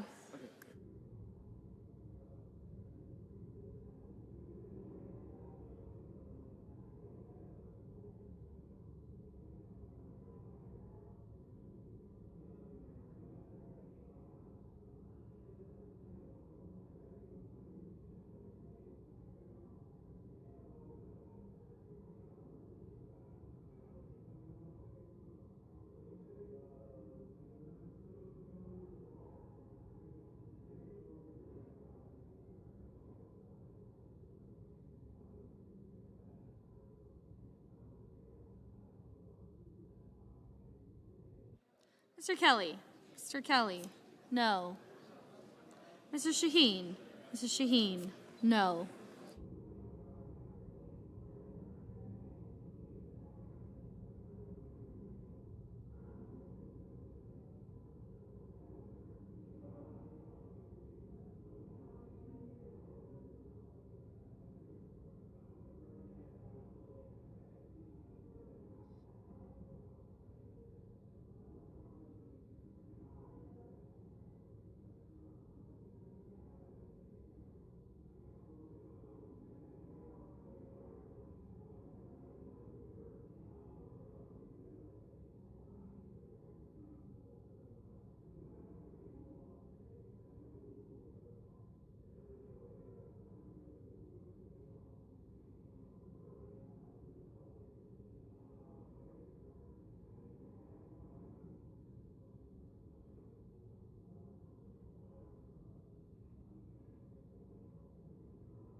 Ms. Hirono. Ms. Hirono, no.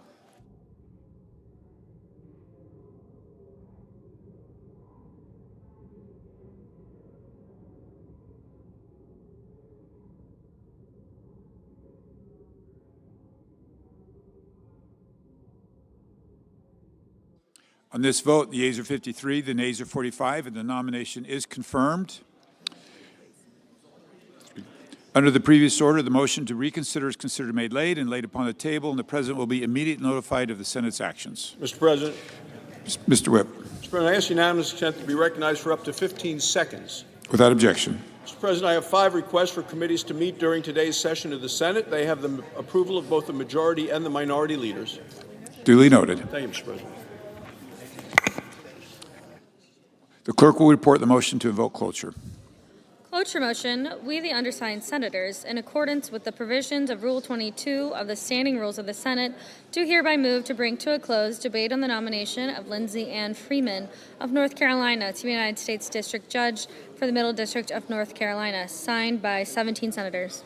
Under the previous order, the mandatory quorum call under Rule 22 has been waived. The question is it the sense of the Senate that debate on the nomination of Lindsay Ann Freeman of North Carolina to be United States District Judge for the Middle District of North Carolina shall be brought to a close? The yeas and nays are mandatory under the rule. The clerk will call the roll. Brooks. Ms. Baldwin. Mr. Banks. Mr. Barrasso. Mr. Bennett. Mrs. Blackburn. Mr. Blumenthal. Ms. Blunt Rochester. Mr. Booker.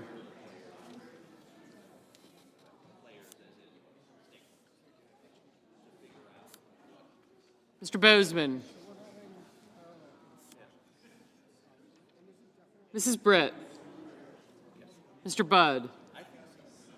Ms. Cantwell.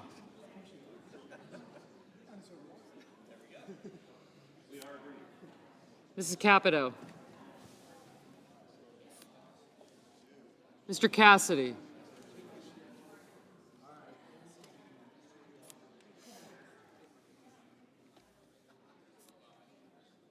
Ms. Collins. Mr. Coons. Mr. Cornyn. Ms. Cortez Masto. Mr. Cotton.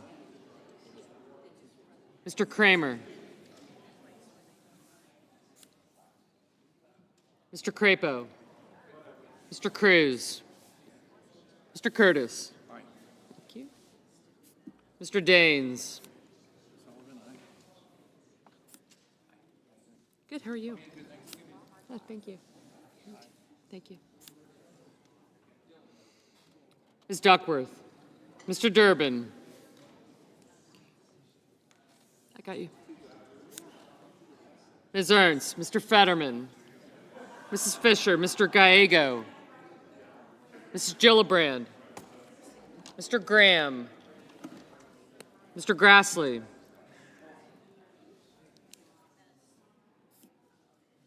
Mr. Haggerty. Ms. Hassan.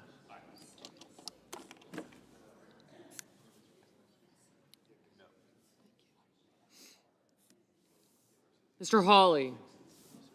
Mr. Heinrich. Mr. Hickenlooper. Ms. Hirono. Mr. Hoven.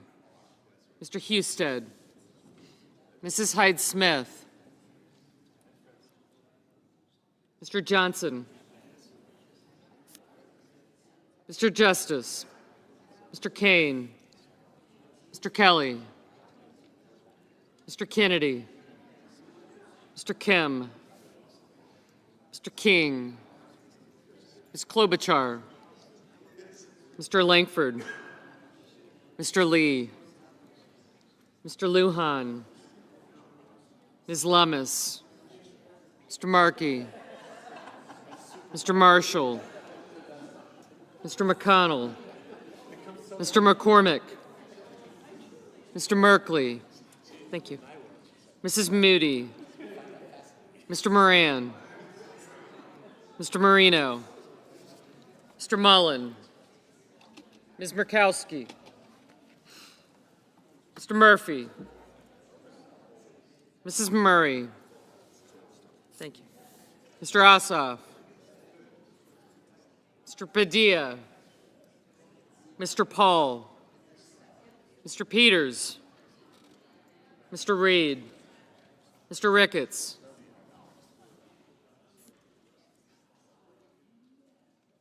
Mr. Risch, Ms. Rosen, Mr. Rounds, Mr. Sanders, Mr. Schatz, Mr. Schiff, Mr. Schmidt, Mr. Schumer, Mr. Scott of Florida, Mr. Scott of South Carolina, Mrs. Shaheen, Mr. Sheehy, Ms. Slotkin, Ms. Smith, Mr. Sullivan, Mr. Thune, Mr. Tillis, Mr. Tuberville, Mr. Van Hollen, Mr. Warner, Mr. Warnock, Ms. Warren, Mr. Welch, Mr. Whitehouse, Mr. Wicker, thanks, Mr. Wyden, I got you, Mr. Young,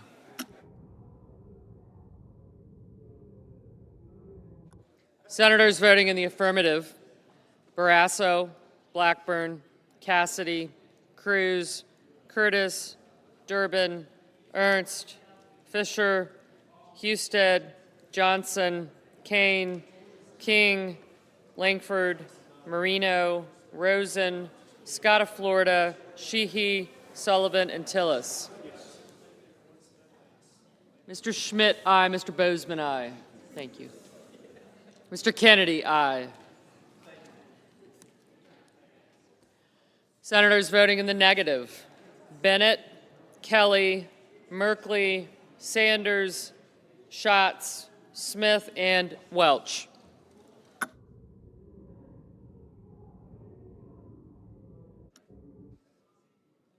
Mr. Risch, aye.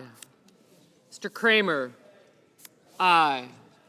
Ms. Hirono, no.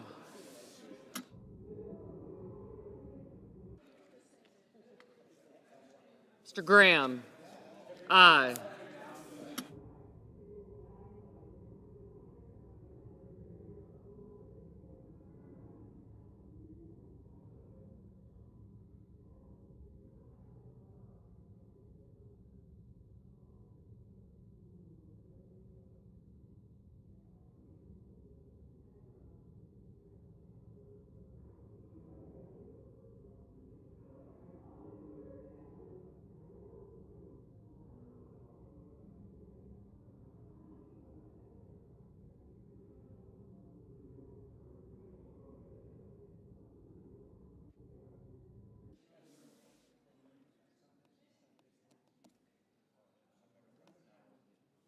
Mr. Reed, no.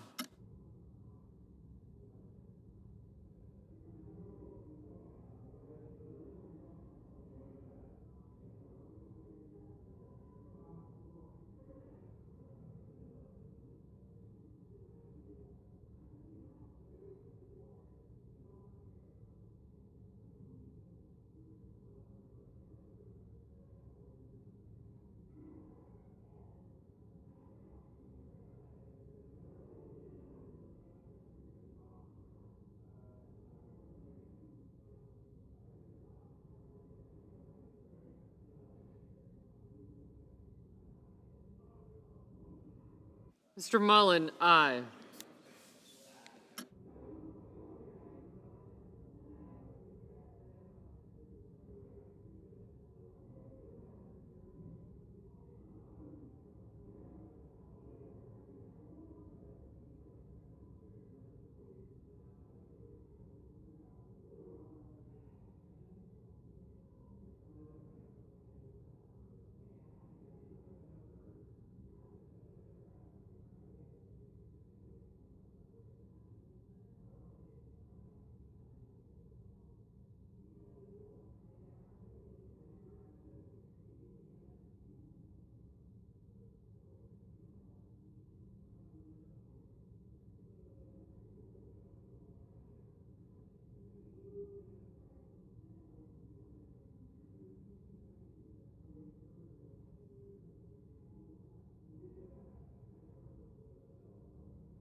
Mr. Schumer, no.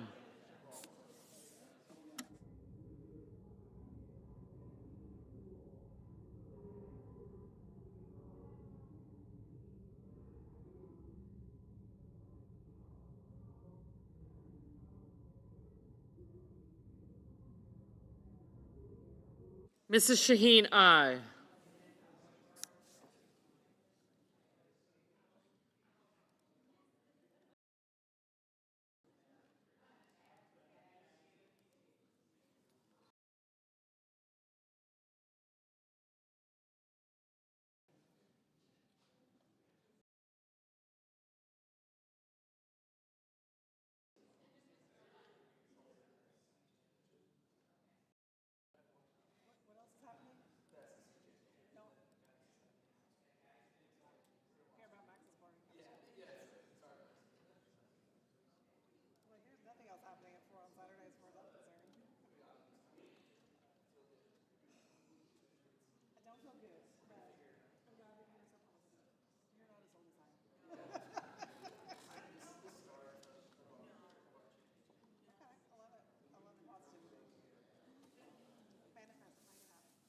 Ms. Blunt Rochester, no.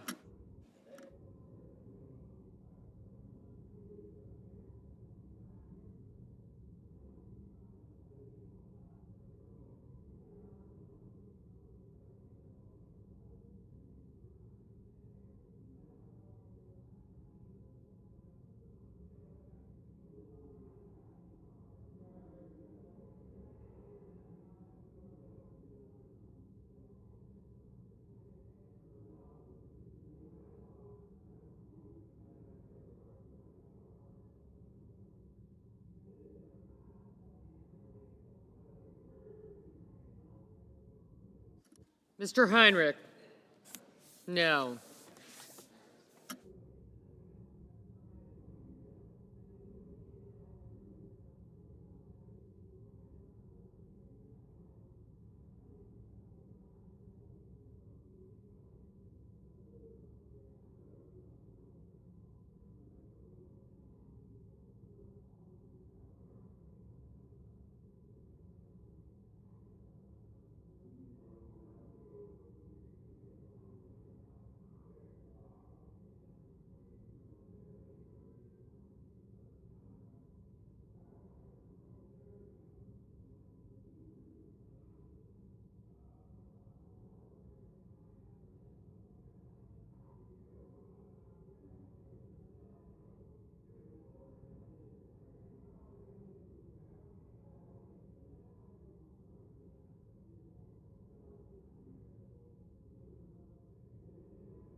Mr. Cornyn, aye.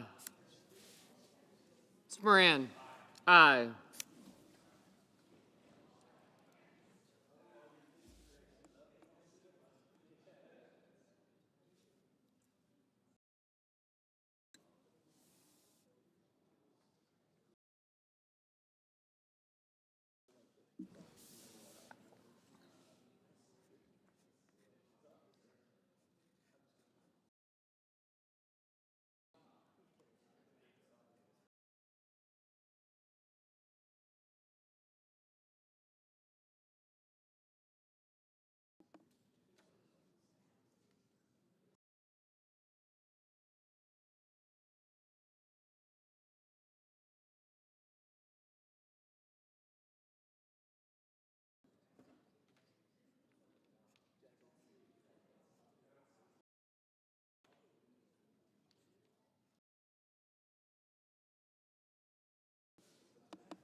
Mr. Murphy?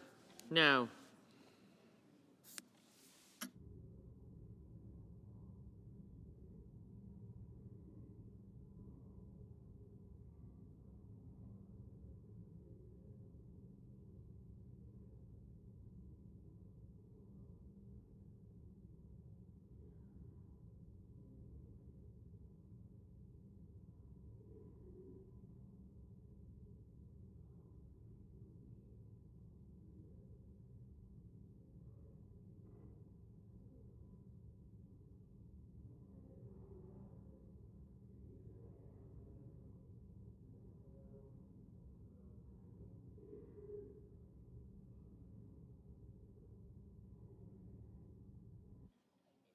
Mrs. Hyde-Smith, aye.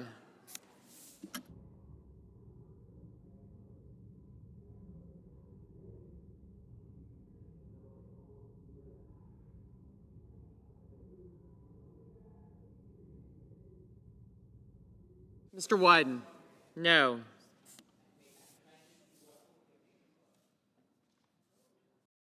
Ms. Cortez Masto? No.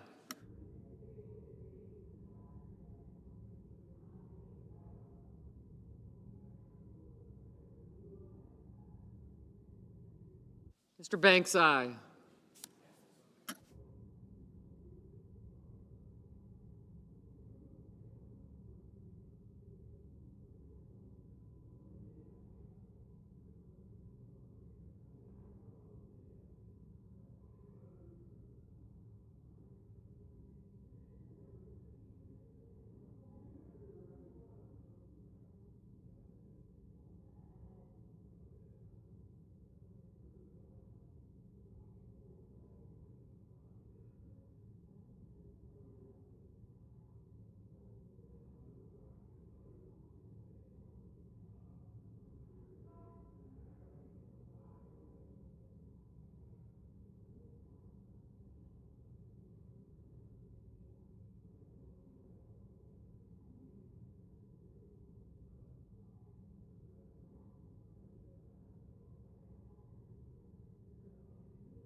Mr. Lee, aye.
Ms. Lummis?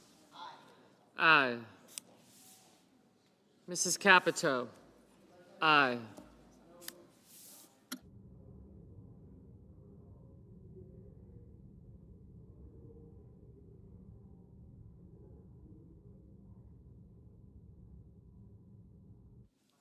Ms. Collins, aye.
Mr. Padilla, no.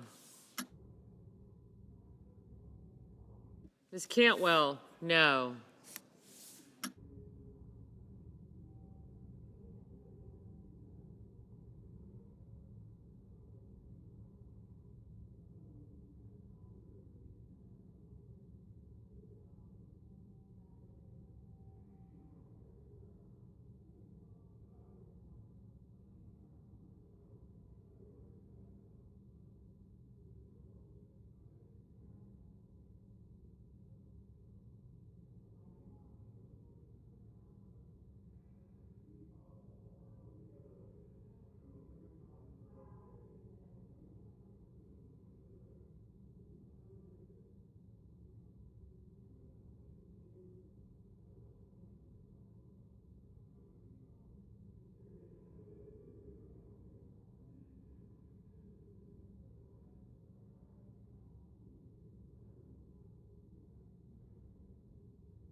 Ms. Klobuchar, no.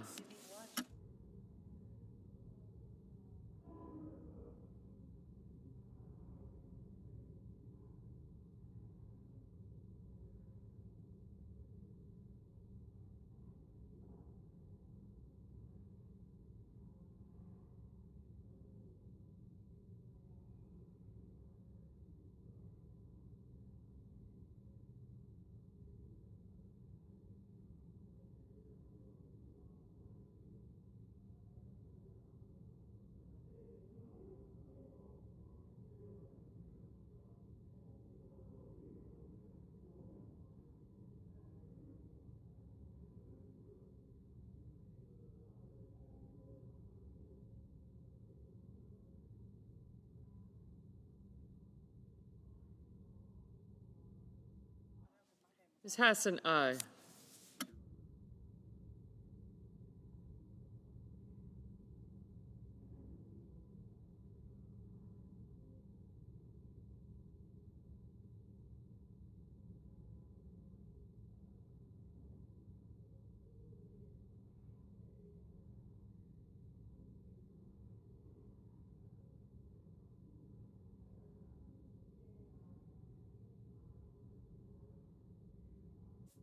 Mr. Budd, aye.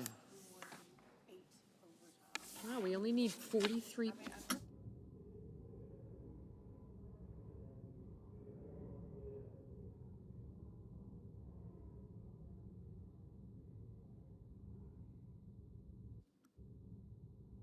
Mr. Crapo, aye. Mrs. Britt, aye.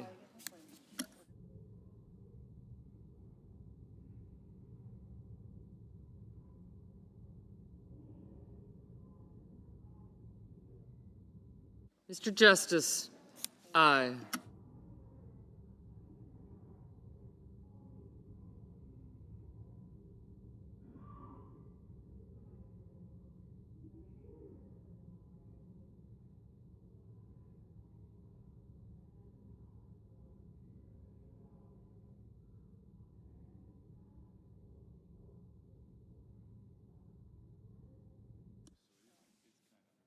Mr. Schiff, no.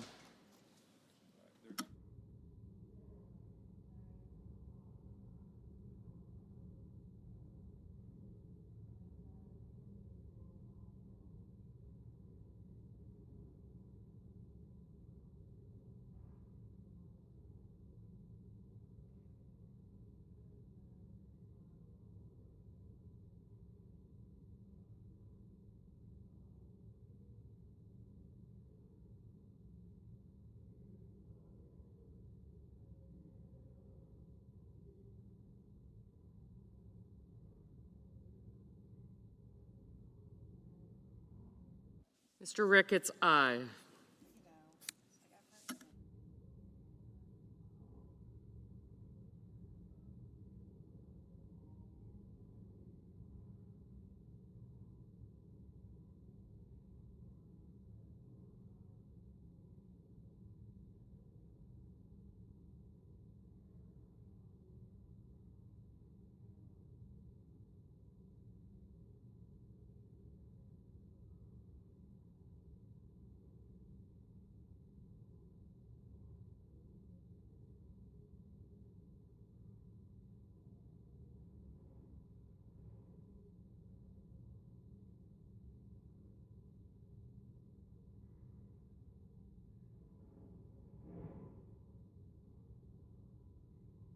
Mr. Coons, no.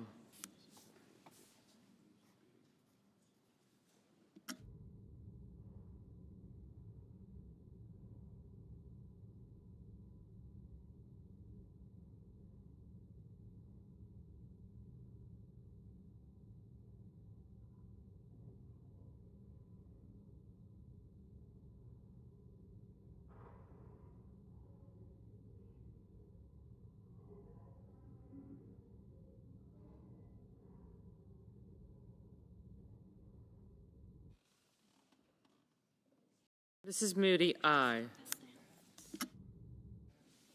Mr. Marshall, aye.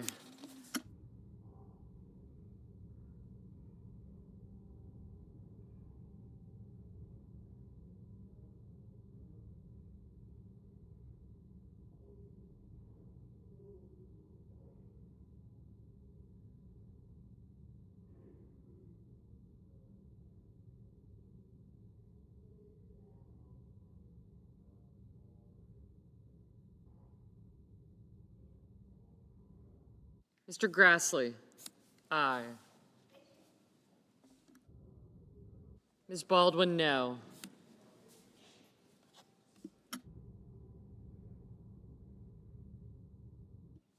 Mr. Peters, aye.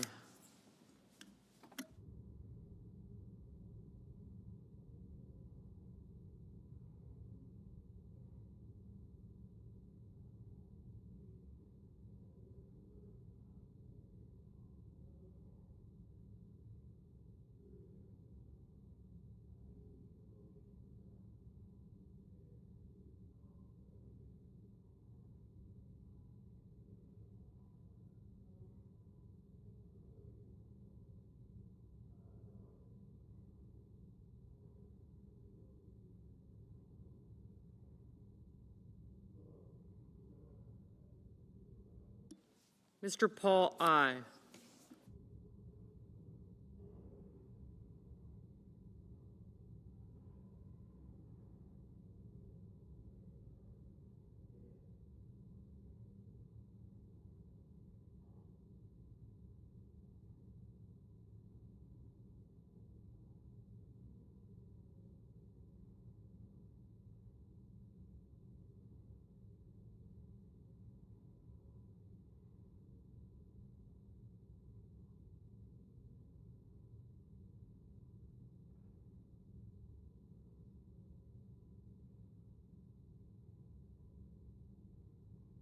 Mr. Tuberville, aye.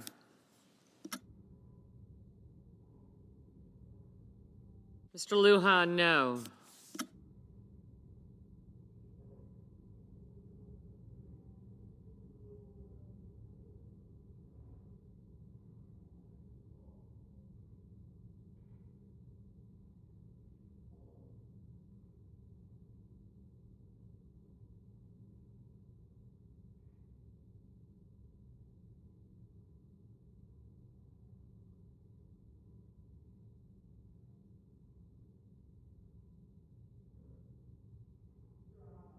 Mr. Ossoff, no.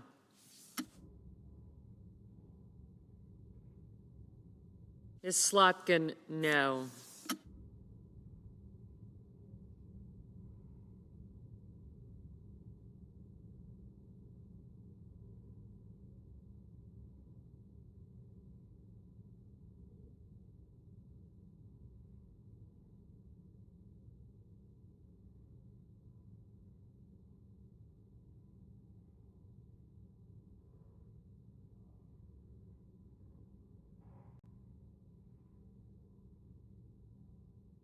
Mr. Blumenthal, no.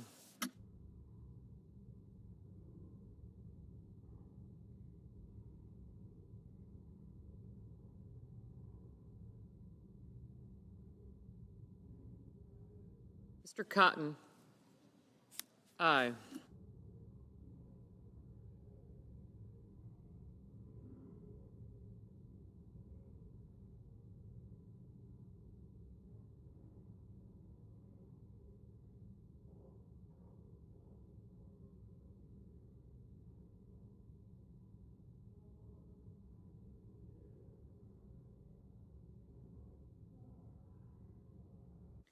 Mr. Rounds, aye.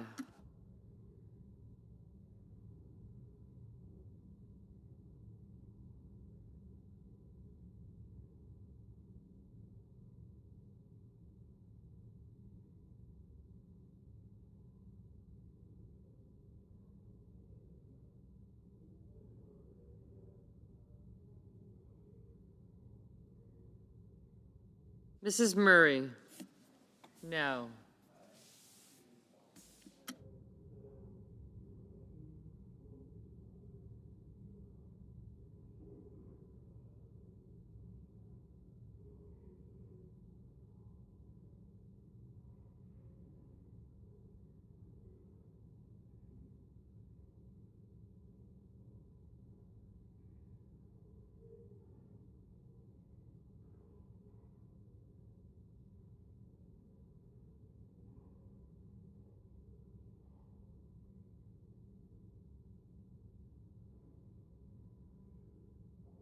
Ms. Murkowski, aye.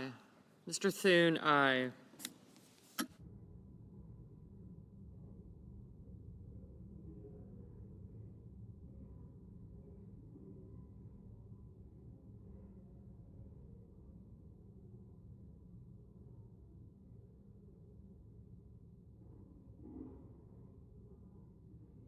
Mr. Young, aye.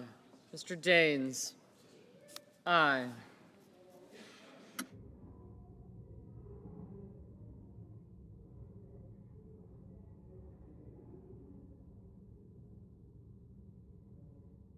Mr. Kim, no.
Mr. Markey, no.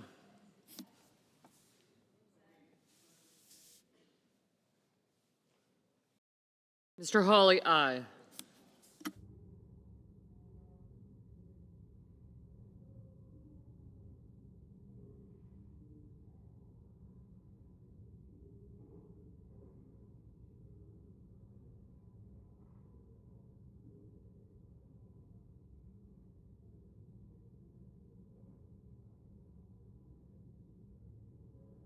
Mr. McCormick, aye.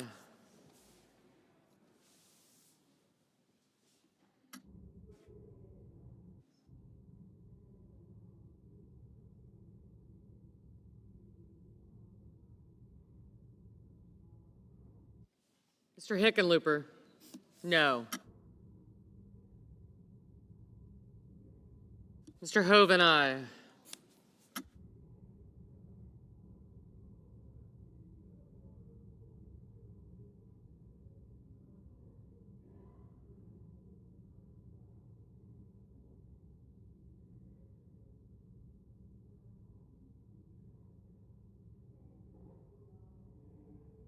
Ms. Alsobrooks, no.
Mr. Warnock, no.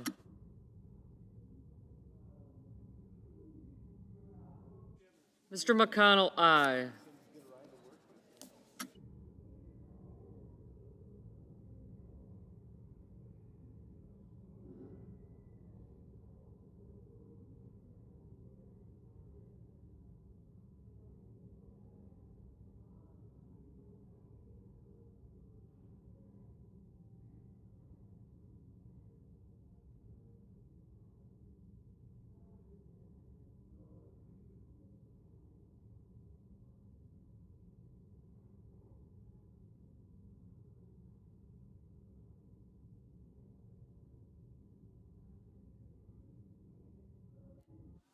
Mr. Wicker, aye.